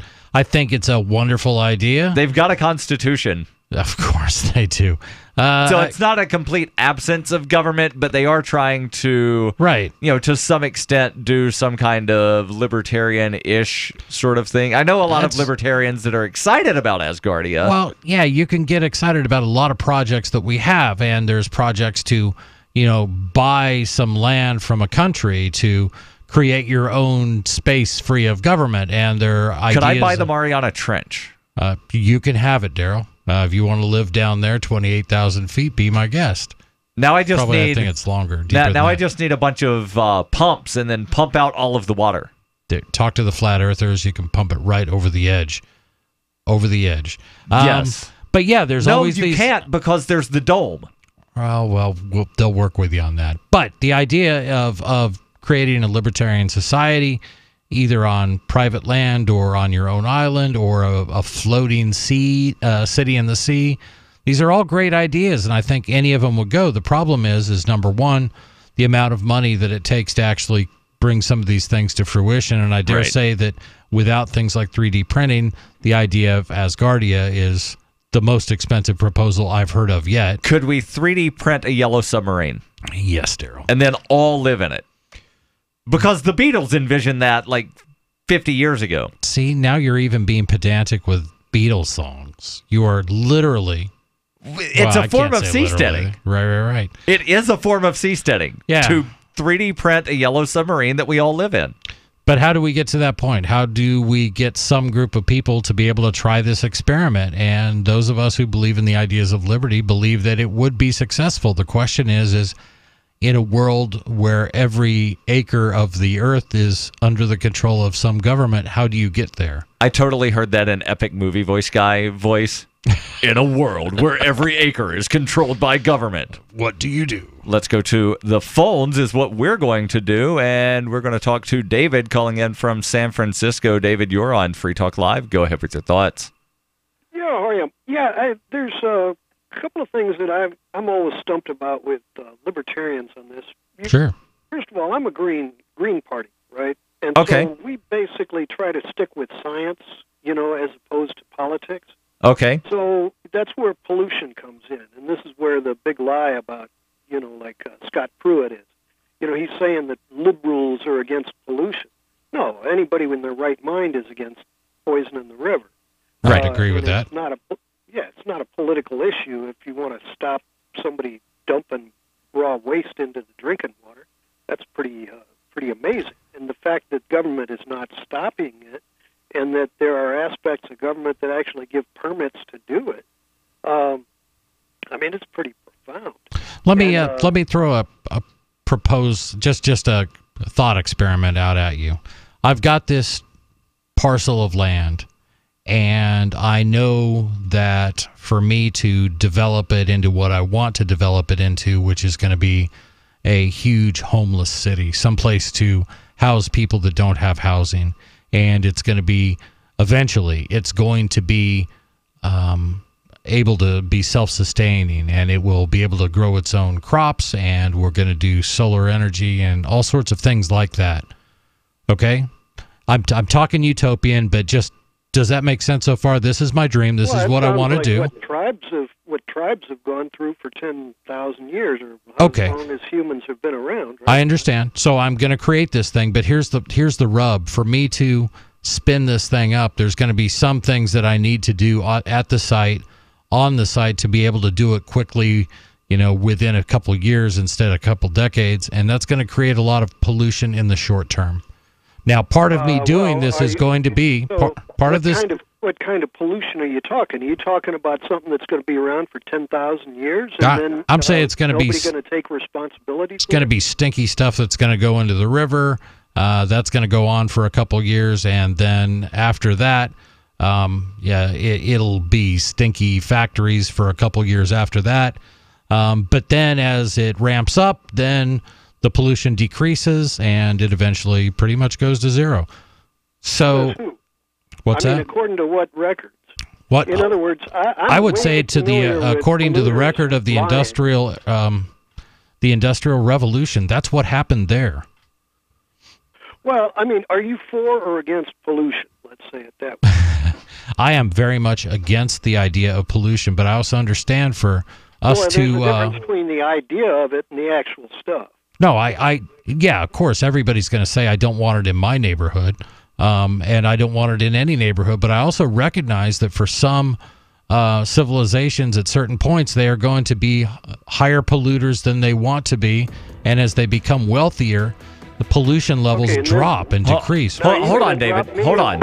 No, we'll bring you back. We're not dropping you. Hold on. This is good discussion, and it's one that I don't think happens often enough to where, it shows that libertarians aren't these, kill all the animals and, screw it all. Only the tasty ones. Yeah, but then you breed them and you make more of them. That's right. This is Free Talk Live. Hi, I'm Dr. Bill Deagle, MD, AAEM, ACAM, A4M, of NutriMedical.com, and a consultant providing email advice free on advanced protocols for your optimized wellness and advanced technologies to heal and regenerate you. You can contact us at NutriMedical.com, that's NutriMedical.com, or 888-212-8871. You get free email starter protocols of our top medical-grade nutraceuticals, initial testing, and recommendations for your own primary doctor to do, as well as recommendations to give you an idea of a consultation and a full protocol to try to help you regenerate your tissues, heal naturally without the use of toxic polypharmacy. I can send test kits to you as well anywhere in the world and provide you recommendations to referral of specialty clinics worldwide. So contact me, Dr. Bill Deagle, at NutriMedical.com. That's NutriMedical.com, or 888-212-8871.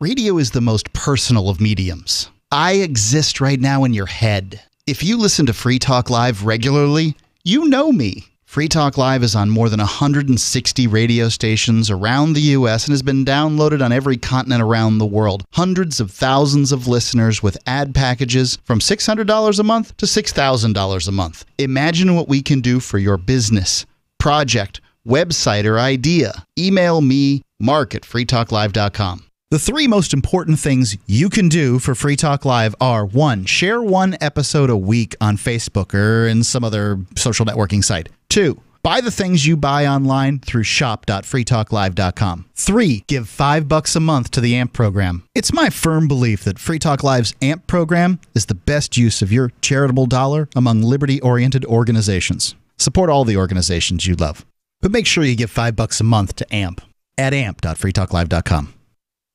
You're listening to the live edition of Free Talk Live. Hour number 3 is next after the news here on the Liberty Radio Network at LRN.FM. From Keene in the Shire, the Liberty Media capital of the world, this is Darryl W. Perry, host of FPP Radio News for Sunday, June 24th, 2018. Silver's trading at $16.46 per ounce. Gold is valued at $1,269 per ounce. Zencash is trading at $16, and the average price of Bitcoin is $5,930.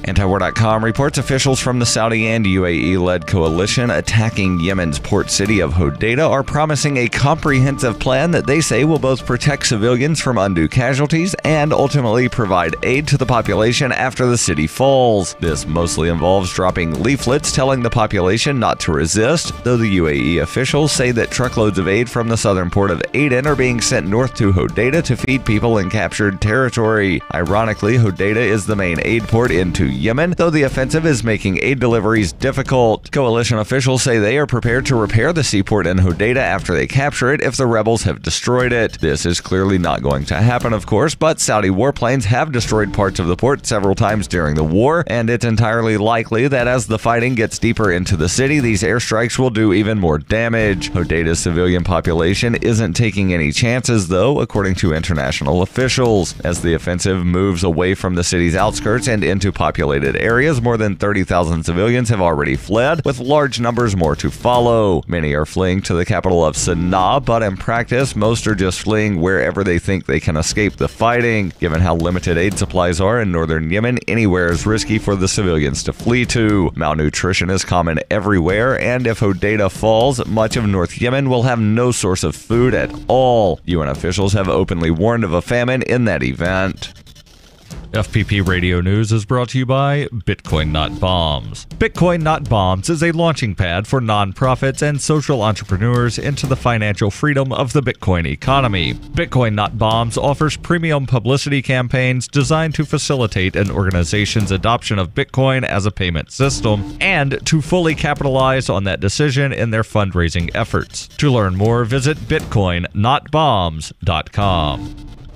UPI reports Apple has started a free keyboard service program to fix flawed MacBook and MacBook Pro computers. Apple acknowledged a keyboard flaw in what it said was a small percentage of its MacBook and MacBook Pro models in its free keyboard service program announcement on Friday. This may include letters and characters repeating unexpectedly, letters or characters not appearing, or keys getting stuck. The online Apple discussion thread has showed that some users have reported an issue with the butterfly keyboard design since last year, with complaints mounting in recent months. Users reported some of the keys get stuck when dust is lodged underneath the keyboard. Apple offered the repair service free of charge through authorized Apple providers. The announcement follows a federal class action lawsuit filed against MacBook or MacBook Pro for the defect last month in Northern California. The 44-page suit accuses Apple of failing to notify customers about the threat of non-responsive keys and accompanying keyboard failure. Earlier this year, Apple offered a free battery replacement on certain MacBook Pro laptop models following problems that caused some batteries in October 2016 and October 2017 models to expand.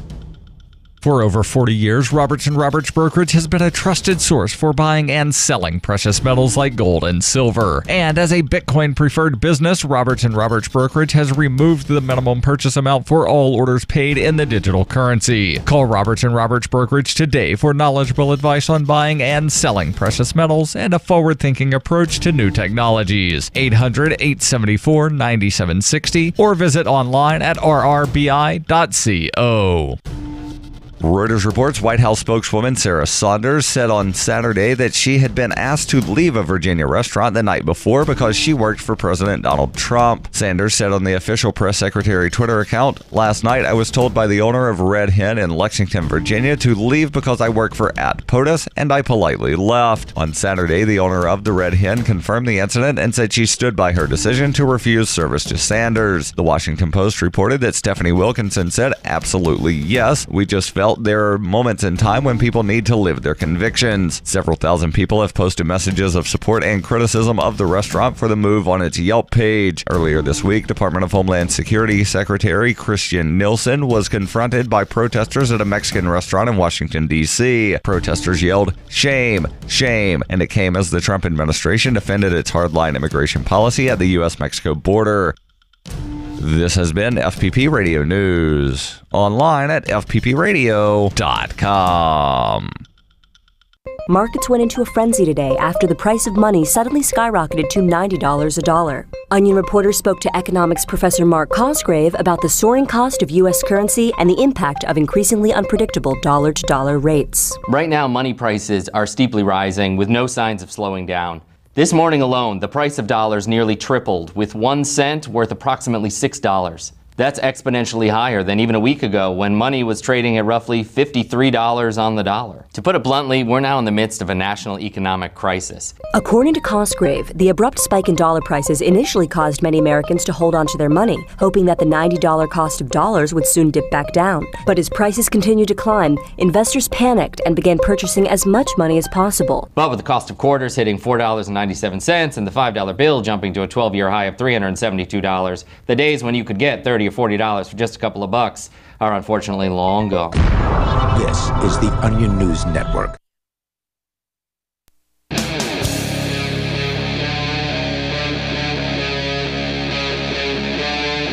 Free Talk Live. This is Free Talk Live, 855-450-FREE. That's 855-450-3733. Kicking off our number 3 in studio, it's Darryl. And Chris. And we're going to go back to the phones here where we've got David calling in from San Francisco. And David, thank you for holding on over that top of the hour break. So you had called in, and again, you had mentioned that you're not a libertarian. You're a member of the Green Party, and you and Chris were discussing some various aspects of pollution and development. Yeah, and I think the allegation was sort of that libertarians are fans of pollution.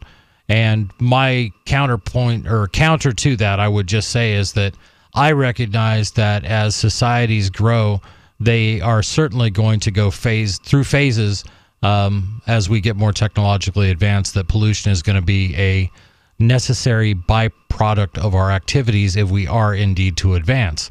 And I will also say that as countries advance, as they create more wealth within their borders, they tend to get cleaned up because the people are wealthier and they don't have to live in squalor.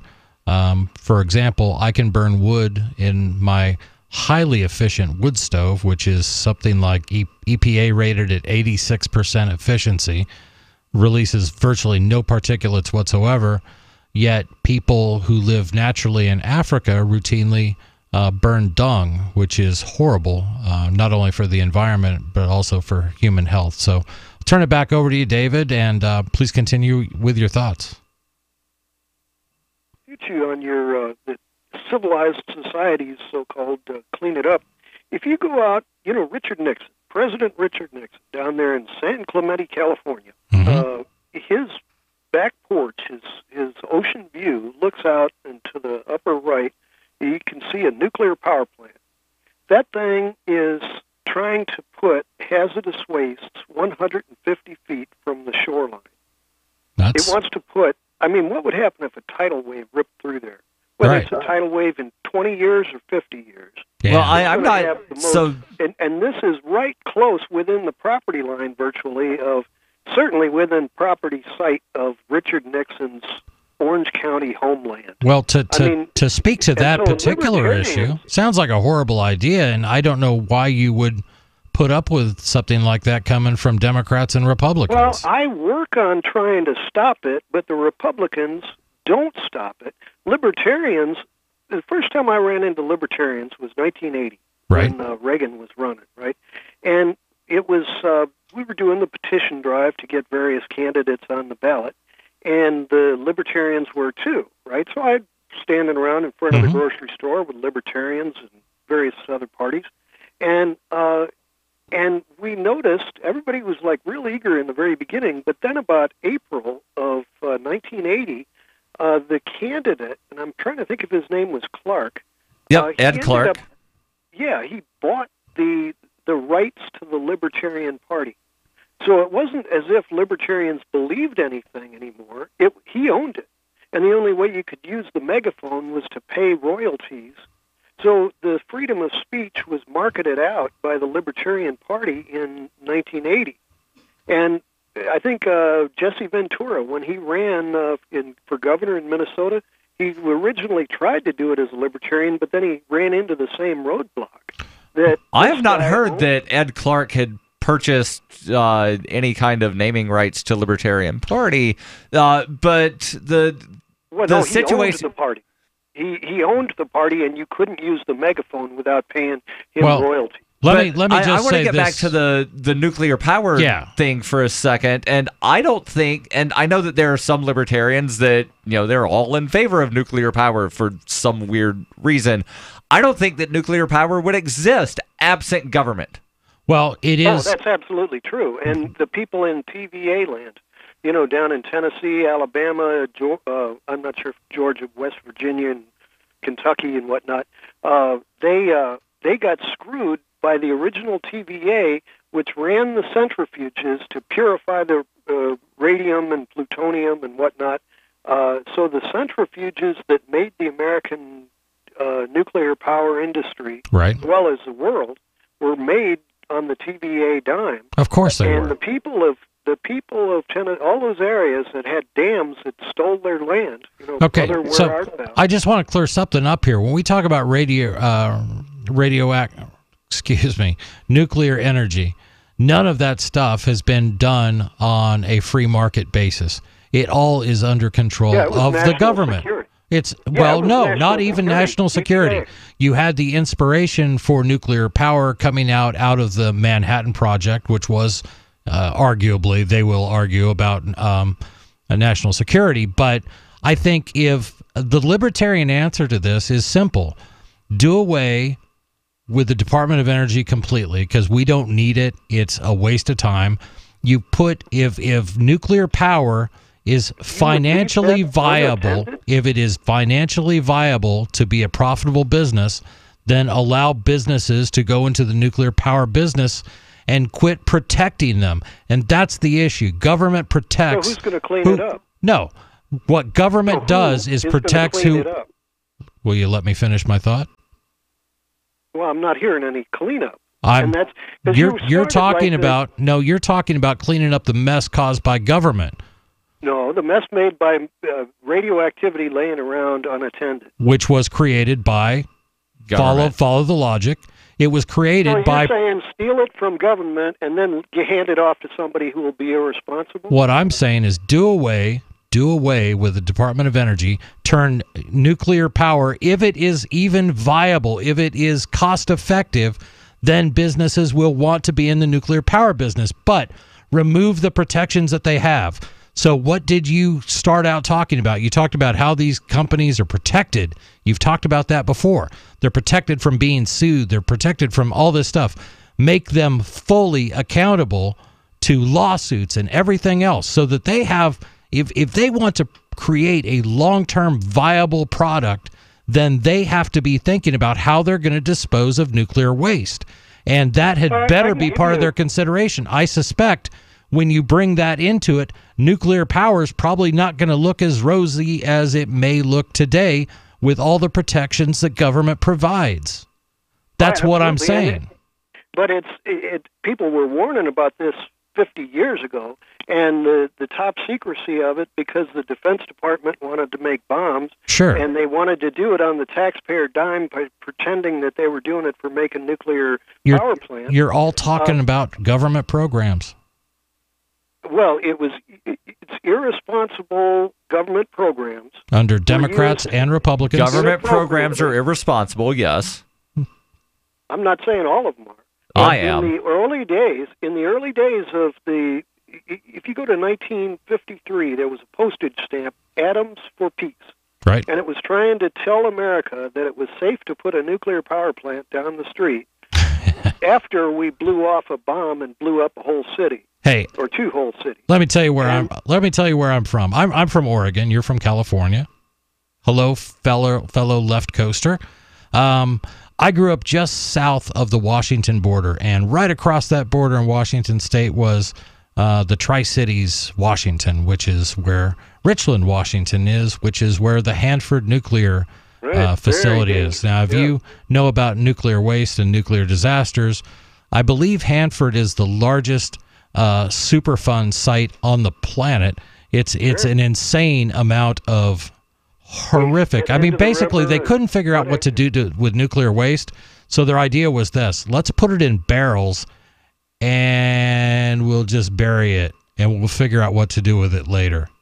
And single-lined barrels, not even double-lined. Oh, yeah. I mean, that's how bad it is. It's insane. And they're still leaking. Yeah, and they're still trying to clean it up, and this stuff is going to be... This is plutonium. They worked on the bomb for Nagasaki. It was a mess. I know you're going to go into another ad here in a minute.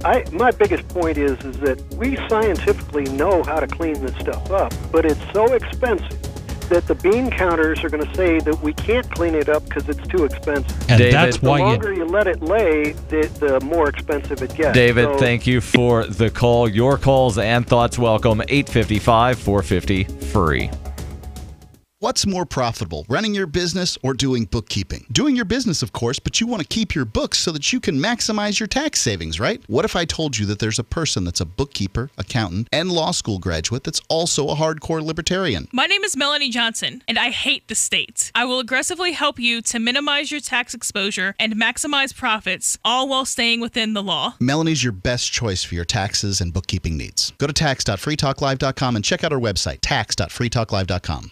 The Bitcoin.com wallet is a simple and powerful, full-featured wallet that allows you to send and receive Bitcoin Cash and Bitcoin Core with anyone, anywhere in the world. It supports both single and multi-signature wallets and is available in multiple languages. The Bitcoin.com wallet is available on Windows, Linux, Mac, Android, and iOS devices. Learn more at wallet.bitcoin.com. From the second letter of Captain Mark. Any pirate knows that commerce is communication. Markets condense oceans of information into a single price. Innovations in communication are circumventing the scrutiny of the crown. This signals a change in the coin of the realm. The crown uses digital currency to surveil, censor, seize, and destroy wealth at will, so pirate currency must protect us from this weaponized money. We need to move funds further, faster, cheaper, and without third-party observation, basing decisions on an accelerating flow of information. So pirates require nearly instantaneous transactions with no arbitrary limits on volume or artificial influences on fees. Most importantly, a pirate currency must preclude centralization. Otherwise, it will become another link in our chain to the crown. A superior currency will result in the obsolescence of the coin of the realm and the extinction of the crown itself. Trade above the grid. Join us at pirateswithoutborders.com.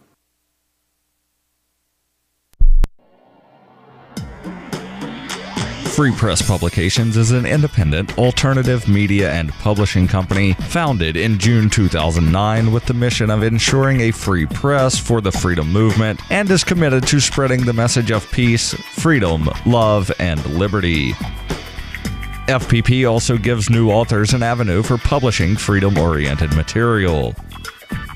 FPP brings you daily news and commentary on the website fpp.cc, as well as a daily 5-minute newscast, FPP Radio News, and weekly news, views, and commentary in the FPP Freedom Minute and Peace, Love, Liberty Radio at fppradio.com, and the monthly newspaper FPP News at news.fpp.cc. Find FPP online at fpp.cc. That's fpp.cc, as in Creative Commons. Did you know you can watch Free Talk Live during our live show 7 days a week from 7 to 10 p.m. Eastern via our studio cams at cam.freetalklive.com? Plus, you can chat with other listeners while you watch, all totally free. Now that our live video stream is hosted by YouTube, our video archives will be online even faster. So be sure to subscribe to our YouTube channel. Listen, watch, and chat all free at cam.freetalklive.com. That's cam.freetalklive.com. This Your Family Today tip is brought to you by Boost Kid Essentials Nutritionally Complete Drink, providing your picky eater with essential nutrition and great taste in one drink. Visit us at kidessentials.com. To make sure your kids eat healthy, follow the 5-a-day plan. Serve 3 servings of vegetables and 2 servings of fruit daily. Remember, a serving could just mean a piece of fruit or a half cup of veggies. If your kids are picky eaters, ask a nutritionist about other sources. For more tips like these, visit us at parenthood.com/yourfamilytoday. You're listening to the best liberty-oriented audio streamed around the clock, on the air and online. This is the Liberty Radio Network at LRN.FM.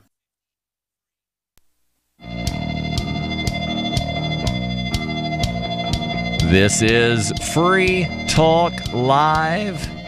855-450-FREE. That's 855-450-3733. You can call in and bring up whatever is on your mind.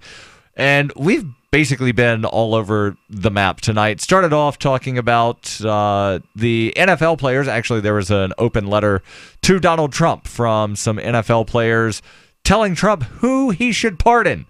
If you don't recall, a few weeks ago, Donald Trump told players, if you want to protest, then just tell me who I should pardon.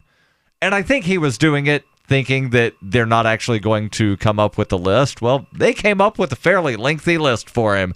Then we talked about robots building satellites in space, possible Alchemist robots. Still not sure how Alchemist AI robots in space would wind up working in reality, but I think it would be a great TV show or a movie. Let's go to the phones where we've got Trey calling in from Louisiana. Speaking of space, Trey says here you want to talk about Asgardia. Yes, sir. Today was the first parliamentary meeting, and tomorrow is the first inauguration of the head of state. Okay. So do you know anything about what happened at the parliamentary meeting? Are you in the Asgardian parliament? Unfortunately, no. It was in Venice, Austria, and I wasn't able to go. I wish I could have. Okay. So did they live stream this? Did they live tweet? Well, they live streamed some of it, but the inauguration tomorrow morning, they're going to be live streaming at 6 a.m. Central Time. Okay. So they are selecting their first ruler. Is that correct? Yes, sir. All right. And how did they wind up choosing that? Because my understanding, and full disclosure, I signed the Asgardian citizenship thing, and there was somebody listed as like president or head of state or something, and I think it was basically, like the guy that came up with the ideas, like, and I'm the first president. So is that how it went? But then the parliamentary election was actually open to the, quote unquote citizens of Asgardia? Yes, sir. Sure was. And in 5 years, the head of the nation, he'll step down and then we'll vote for somebody else. So you get a new guy. Okay, so the current guy, it looks like, is Igor Asherbele. I'm probably mispronouncing Sounds that. right. Yeah, okay. So you've got like a term limit on your ruler. On the space president. Space president. Okay. Yes, sir.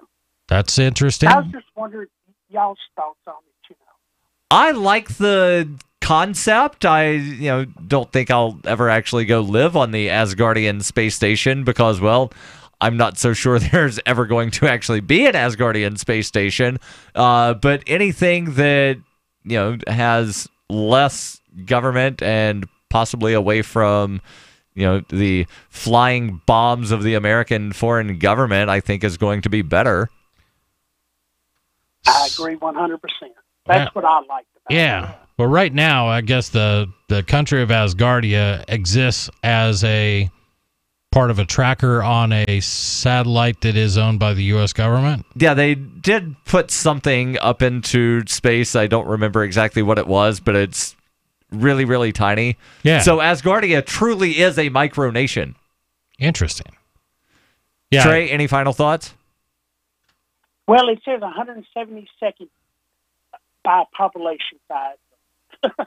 Yeah, I saw that on their website. That's kind of interesting that it's already not at the bottom of the population list, I guess, as far as people that have signed up to become an Asgardian. So, yeah, 203,000, 125,000 Asgardians out there probably listening to this show right now.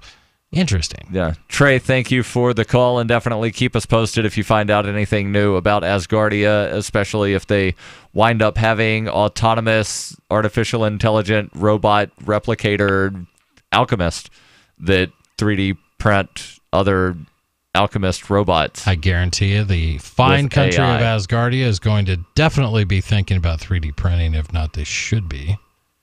They're going to have top guys. Are they? There's always top guys. Experts in their fields. Let's go back to the phones. We've got Sarah calling in from New Mexico. Sarah, you're on Free Talk Live. Go ahead with your thoughts. Yes, I just learned today that there are already 50 colleges and universities in America that have banned smoking completely on their campuses. Okay. So, I think that the UNM, the campus that we have here, they still have smoking section. Right. And, it's just awful. I avoid walking through that part of town, even though it's outdoors. Oh. You got like 20 people, in a whole stretch. They're smoking and they're just blowing smoke everywhere. I don't know. It's just awful. And so I'm just hoping that this trend will catch, Really? You really hate this? You don't like the smell of cigarette smoke? Well, I'm anti-tobacco, and I'm even after smokers outside. There's a lot of campuses smoking outside. They banned all the smoking sections completely. Where should people who smoke be allowed to go smoke? Where should they be allowed to smoke? Well, maybe inside their homes, inside their cars. Okay. But not if there are children in the home or the car, right, Sarah? Right. That's abusing the children. Right. That's right.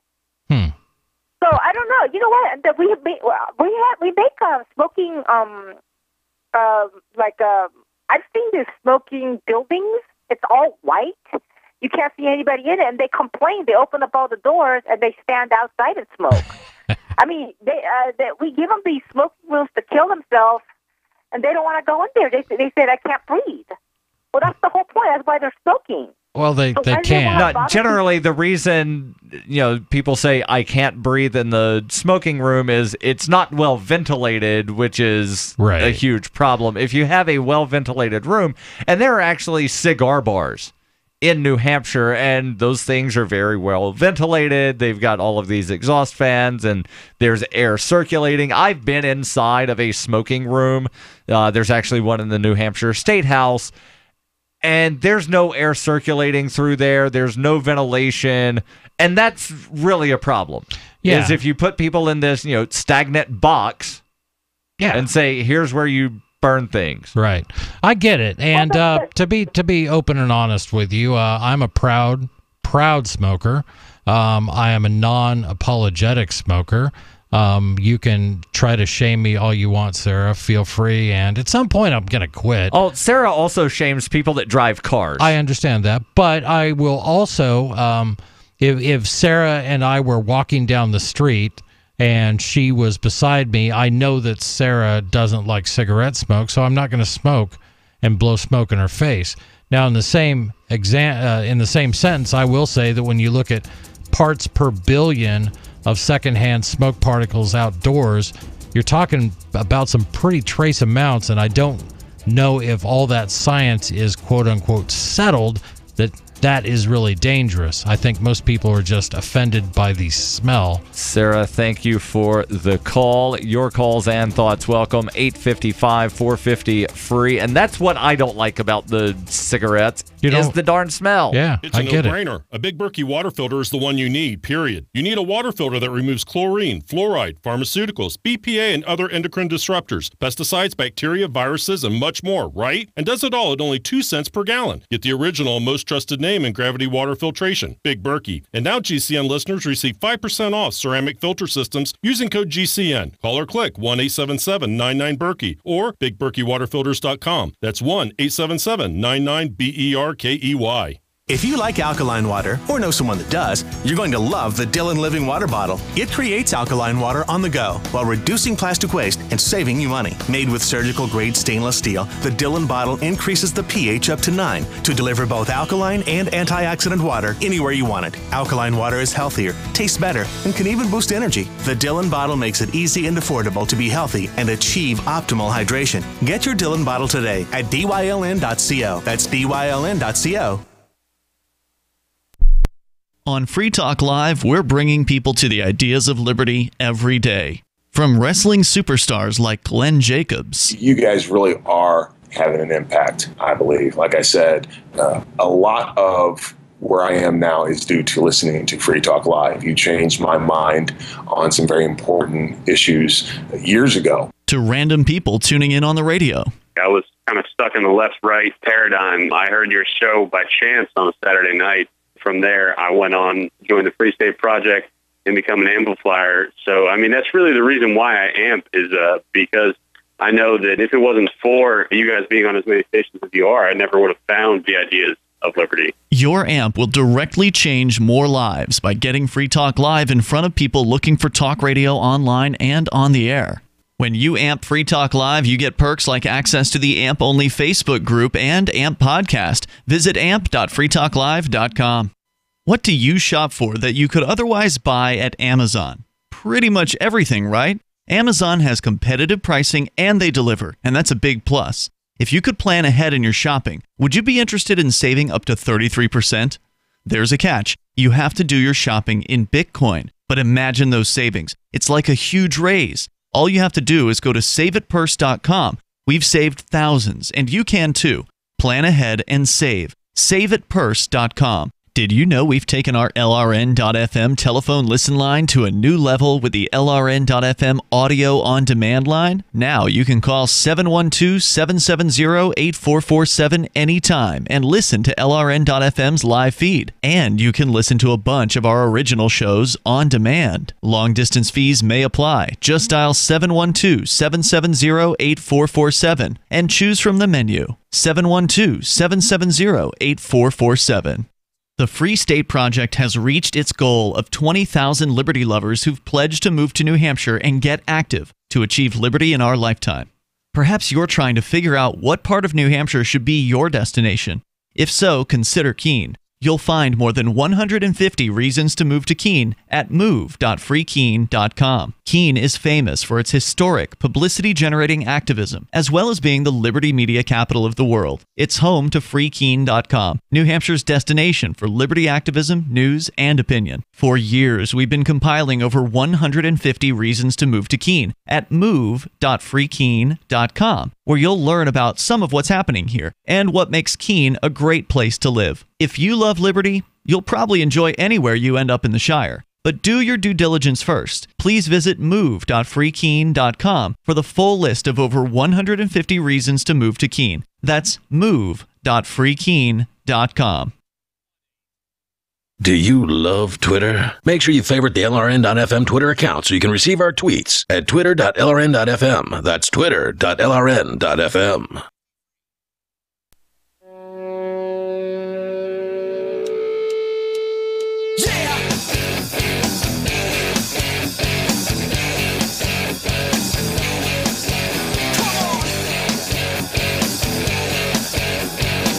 This is Free Talk Live. 855-450-FREE. That's 855-450-3733. In studio tonight, it's Darryl. And Chris. And, you know, good technology is good, but a lot of times it's really the philosophy behind the tech that is important. So those aforementioned space robots, right? If they're benevolent space robots, they're going to be, a lot better for humanity than if they're Terminator robots. I think we can all agree on that. And, well, I can pretty much guarantee you that the people behind Zencash, they're not going to wind up making blockchain-powered drones because the people at Zencash are voluntarist, and they've actually written the ideas of voluntary interaction into their white paper. Zencash allows for secure private transactions. Their wallet is available in multiple languages on multiple platforms, and they've got well over 11,000 secure nodes. I think they're approaching 12,000. And, well, what does that mean? It means that they've got one of the largest, most secure node systems of any cryptocurrencies. And they're about to roll out something called a supernode that I'm not entirely sure what the supernode is going to do. I don't think it's a node that you just put a cape on. I do know that you have to stake more Zen into the supernode than you do the secure node. But you can learn more about all of that over at zencash.com. That's zencash.com. Let's go back to the phones. We've got Christian Anarchist calling in from Tennessee. Go ahead with your thoughts. Hi, guys. I just wanted to talk about one of my pet peeves, global warming. And, of course, for all the listeners that don't know, I've been around a few years. I grew up in the 50s and 60s, so that shows how old I am. But you remember back when it was global cooling. True. That was the first threat, global cooling. Right. But I was looking on this website called What's Up With That. I came across this little thing about great website. James Hansen did a 1988 testimony before Congress about how the oceans were going to rise and the temperatures were going to rise and everything was going to, New York, the main street along the edge of Manhattan Island is going to be underwater. All these horrible, dire predictions that were going to happen within 30 years. Well, right, and let's mention who James Hansen is. James Hansen is very famous in the circles of the debate of climate science. He is a NASA scientist. That's his claim to fame. And Gene, maybe you can answer this for me. I'm really not sure what the heck he ever did for NASA, other than he's a NASA scientist. He testified to a Senate committee. His job seems to be to testify on global warming, and that's what he's been doing for an awfully long time. But does he have some other job other than that? It's top secret, and only if you need to, it's on a need-to-know basis, and you don't need to know. Okay. So anyway, this guy, James Hansen, he's looked upon today as being basically the father and the prophet of global warming, and people in the science community still revere him and claim that all of his predictions came true. But if you look at what he predicted, none of it's come true. In fact, in most cases, the things that he said were going to happen have actually gone the other way. Like, he said the ice caps were going to be basically gone by now. Well, Sure. The ice caps are growing quite nicely. Thank you very much. They're actually getting thicker in in many areas, and they're getting thinner in other areas. That's what weather does. Weather changes, and I have watched weather. Now, it's funny because in 1988, when they did this testimony before Congress, they went in there the night before, shut off all the AC, opened up the windows, got it as hot in there as they could, so that everybody is sweating when they're doing this testimony about how the planet's warming up. I mean, they really did some tricky, nasty stuff. It reminds me of that. There was some Oval Office speech thing that was it George H.W. Bush did, where he actually had some undercover cops wind up changing the meetup location of one of their planned drug buys so that he could hold up the bag of drugs and say, this bag of drugs was bought right across the street from the White House. Yeah. And so it was completely fabricated, basically for TV. Now, there's something else about that I've brought up in the past, and this is something that people don't think about too much because they always say the ocean's going to rise, the ocean's going to rise. So a few years back, maybe 3 years ago, we were in Venice, and it's the first time I'd ever been to Venice. It's an amazing city, Venice. It's all on the water, and it's right there in the ocean, and the water goes, the canals are between all the buildings. The buildings' foundations are basically built in the water. If there was any place on this planet where you're going to see water rising, it's Venice. And now Venice has flooding, and it's called the Acqua Alta. The Acqua Alta flooding in Venice is very well documented. It's been documented for 500 years. That's how much, and the buildings don't change in Venice. The buildings are set, if anything, they might be sinking a little bit.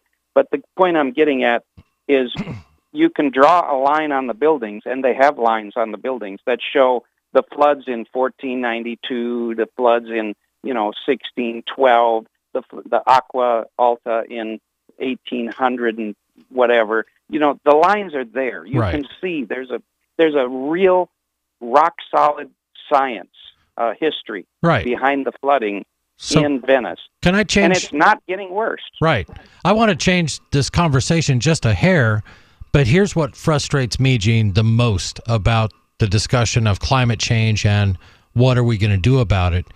It's simply this, that the solution to this inevitable problem can only be government, that we need more laws, that we need more regulations, and that somehow that these scientists that have been saying this for going on 20 years and have been 30. consistently wrong, say 30 years, who have been consistently wrong, know the best way for the people of Earth to be taxed somewhere north of $1 trillion for this solution. That this solution also involves lobbying groups. This solution also involves carbon taxes and carbon credits. Carbon credits, which means you there's buy them on the open market. Right. But what we're talking about is a huge game that is going to be a huge transfer of wealth from people that don't have it to people like Al Gore and people like Dr. Hansen and others who have basically created this thing. Now, I've recommended this before, and I'll recommend it again. It's a documentary and a book by Bjorn Lomborg called Cool It. Please check out the documentary. It's great. And what he says is this. Look, I'm kind of an environmentalist guy, and I believe that mankind does have some impact on our climate. But I disagree that all these crazy schemes that they're going to come up with are going to do anything to fix it. You want to actually fix it? Go look at a place like Venice and see how they deal with rising tides. Look at the lowland countries and see what they do there. Well, I mean, the people in the lowlands, Denmark and things like that, they live with this threat every day. Because the guy pushing the gondola boat in Venice was telling me how concerned he was about the rising tides. And then I went and looked at it, and I realized, you know what? Your grandfather, who was pushing the boat, was seeing no higher tide. I mean, the tides weren't any different then than they are now. Right. So these people have been wrong for 30 years. Why do people listen to them at all? I agree with you. Lab coats and titles, I guess. Gene, thank you for the call. Your calls and thoughts welcome. 855-450-FREE. That's 855-450-3733. Your thoughts about whatever is on your mind. This is Free Talk Live. What's more profitable, running your business or doing bookkeeping? Doing your business, of course, but you want to keep your books so that you can maximize your tax savings, right? What if I told you that there's a person that's a bookkeeper, accountant, and law school graduate that's also a hardcore libertarian? My name is Melanie Johnson, and I hate the state. I will aggressively help you to minimize your tax exposure and maximize profits, all while staying within the law. Melanie's your best choice for your taxes and bookkeeping needs. Go to tax.freetalklive.com and check out our website, tax.freetalklive.com. The Bitcoin.com wallet is a simple and powerful, full-featured wallet that allows you to send and receive Bitcoin Cash and Bitcoin Core with anyone, anywhere in the world. It supports both single and multi-signature wallets and is available in multiple languages. Use the Bitcoin.com wallet to buy, send, store, and receive both Bitcoin Cash and Bitcoin Core. Learn more at wallet.bitcoin.com. It's been said, any society is only 3 missed meals away from chaos. Those times may be near. Think about it. Our country faces multiple terrorist threats and aggressions from Russia and North Korea. Social unrest and violent marches yet again may lead to looting of stores and city shutdowns. And our crumbling infrastructure leaves our power grid vulnerable to long-term outages from a single cyber attack. When the chaos from any one of these threats arises, the government knows it can't provide during a widespread national emergency. That's why you need your own plan for self-reliance. That's where My Patriot Supply comes in. Get a 4-week survival food supply for only $99. That includes breakfast, lunches, and dinners. Order online at preparewithgcn.com. $99 for 4 weeks of survival food that tastes like homemade cooking and lasts up to 25 years from My Patriot Supply. Get your kits today at preparewithgcn.com. Free shipping is included. Preparewithgcn.com. This is Michael Dean from the Freedom Fiends. I've run websites since 1996 and have used over a dozen web hosts in that time. AgristHosting.com is the only one that hasn't broken my heart. Agrist Hosting's uptime and service is stellar, and their DDoS mitigation is the best I've seen. That's important because if you tell the truth in this world, you'll ruffle feathers. And some people will try dirty tricks to silence your voice. No matter what the haters hit us with, Agrist Hosting keeps our websites online. If you have a mission-critical commercial presence or a world-changing activism site, you cannot tolerate any skullduggery. So go with agristhosting.com. Have a WordPress or blog site, but you're not satisfied with performance or uptime? Or just want raw hosting?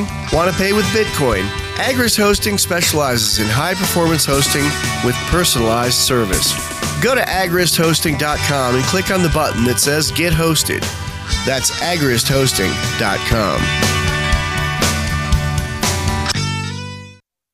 If you want to know the latest about Free Talk Live before we go on the air, all you need to decide is how you want it delivered. It's your choice. Visit news.freetalklive.com. You can get emailed announcements and participate in contests via our email updates list. Plus, we have a Twitter account that you can follow and a Facebook page where you can become a fan. So visit news.freetalklive.com to get news about Free Talk Live as soon as it's announced and the way you want it delivered at news.freetalklive.com. That's news.freetalklive.com. Looking for a great real estate investment? Consider New Hampshire, which is ground zero for the Liberty Movement. Your first call should be to Mark Worden from Porcupine Real Estate. He's more than just a real estate agent. He's your New Hampshire concierge. Where are the best places to live? Do you want farm, city, the burbs, or forest? Do you want a duplex or multifamily building so that renters pay your mortgage? There are homes in all price ranges in New Hampshire, and Mark can help with financing too. Invest in Liberty and property. Mark Worden can help. PorcupineRealEstate.com.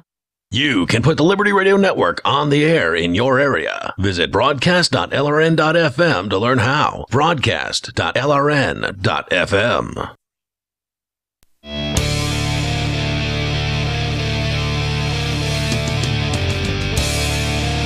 This is Free Talk Live. 855-450-FREE. That's 855-450-3733. Possibly time for you and your thoughts if you call in now.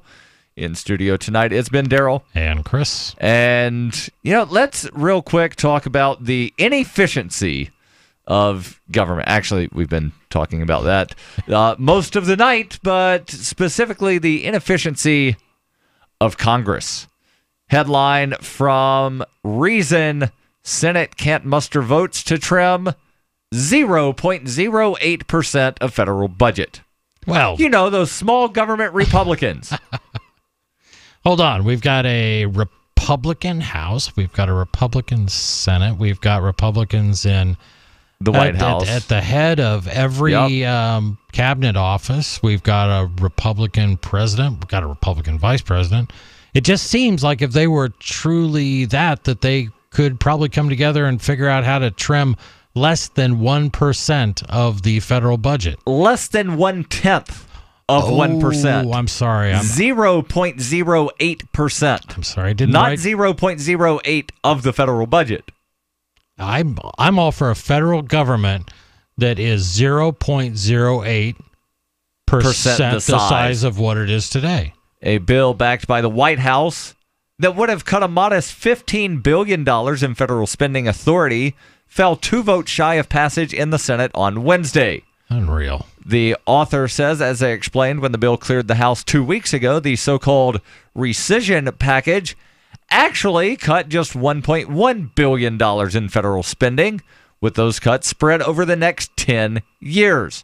The rest of the supposed cuts were the result of sweeping up unused budgetary authority from various departments and agencies from the current budget.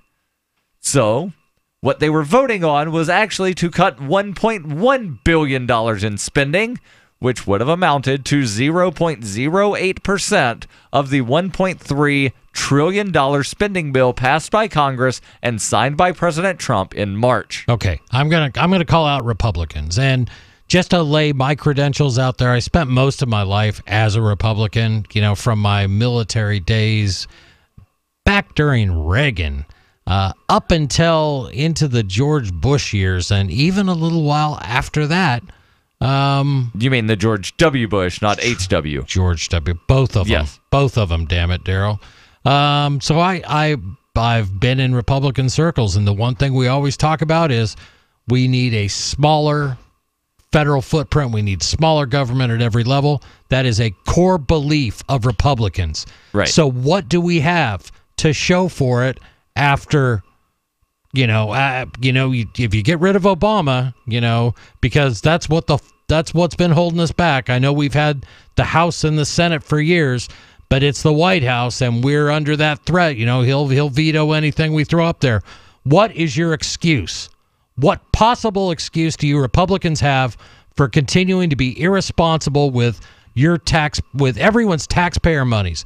What possible reason can you offer for not living up to what the Republican Party has been about and talked most about since you finally seized some control after, socialist after socialist in the 30s, the 40s, the 50s, and you get it. what happens? I'll tell you what happens every time Republicans regain control. Budgets go up, just like they do with Democrats. So prove me wrong. Tell me why the Republican Party is the party of small government. Show me that. Demonstrate it. I'm sick of this. It's driven me nuts for most of my life. And here we go. Another story talking about how these idiots can't get together and they're bickering about billions of dollars, less than 1%. Less than 1/10 of 1%. Every time you say that, Darryl, it just drives me even nuttier. Go ahead. We might be able to get back into this article, but let's go to the phones. We've got Roger calling in from Indiana. Roger, you're on Free Talk Live. Go ahead with your thoughts. Well, the thing with the budget is because they're rhinos and dinos. I know that. So when's your man in the street going to... Oh, go ahead. Just go ahead with your comments. Yeah, aren't they both supposed to be extinct? One would think. Or they should be. Actually, have you guys heard of the Constitution Party since... I'm aware the of old them. tax party from 92? Yeah, was founded as the U.S. Taxpayers Party and then changed the name. I forget what year they changed the name. I'm actually a member of the Libertarian Party. Chris, I think you have just no parties. Said, screw all of them. I'm skipping all your parties. Yeah.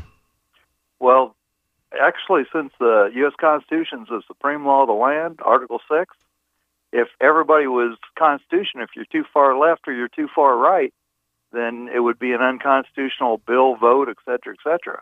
So would that solve some of our problems? I think my issues, and this is going to rub people the wrong way, I think the problems that we have in this country are systemic.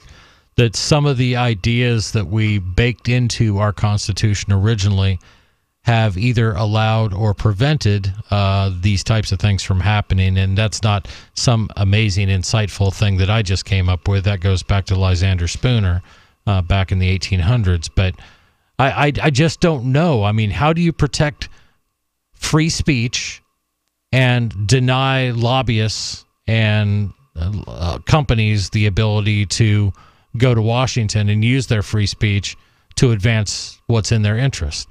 Doesn't that violate one man, one vote by having the lobbyists in there influencing? That's a question. You tell me how, and I'll show you probably 10 federal courts that'll side with the lobbyist. So how do you solve that? That to me is the conundrum. I don't disagree with you, and I'm all for incremental progress if it's moving in the right direction.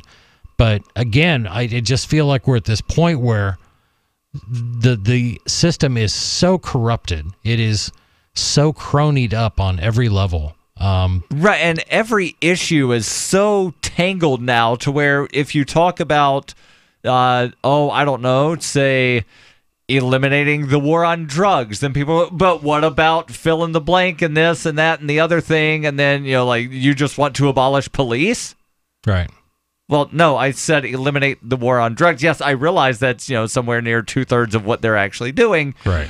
But if they were only, investigating actual crimes, then we wouldn't have this problem of prison overpopulation. Right. And you may only need 1/3 as many police officers, which does what for your Republicans? Reduces your budgets. But then we've got unemployment problems because you just laid off, all of these police officers. I would recommend that they all start their own companies and do something entrepreneurial. You also get to reduce taxes because you're not having all of these extra people being hired at the municipal level. But conservatives, they're not going to do that because who are some of their biggest backers? Police and military. Yeah. It's job protection for them. If we could cut off the illegal immigrants coming in, couldn't we put the welfare people to work for the jobs that other Americans won't do? I would do this with illegal aliens. I would offer each of them a seat in Congress or in whatever cabinet agents. They can be head of cabinets, because I'm not convinced that illegal aliens would do any worse job than the people we have in there right now. That'd be a great program. What about swapping for every hardworking illegal that comes in We send them to welfare recipients that have been on the program for more than 10 years. Oh, come on. If they've been on for no. What my argument there is those programs shouldn't exist in the first place.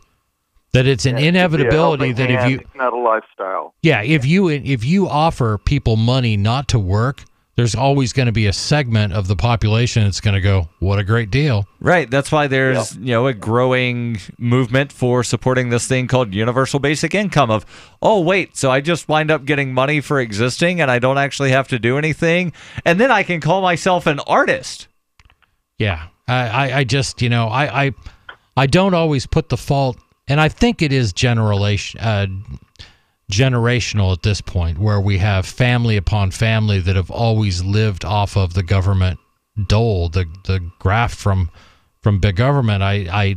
But I put the original blame is on the program itself. This stuff didn't happen before we had these programs that people could take advantage of. So it's easy to. Thanks, FDR. Yeah, go ahead. I'm sorry. Yeah, the other reason, actually the original reason I called in, you guys were talking about nukes. Yeah, we're not going to have time to get into that tonight, Roger. Call in earlier tomorrow because we are live every night of the week from 7 to 10 p.m. Eastern, and we are always live, or not always live. Well, we're live every night, but we're always available online at freetalklive.com.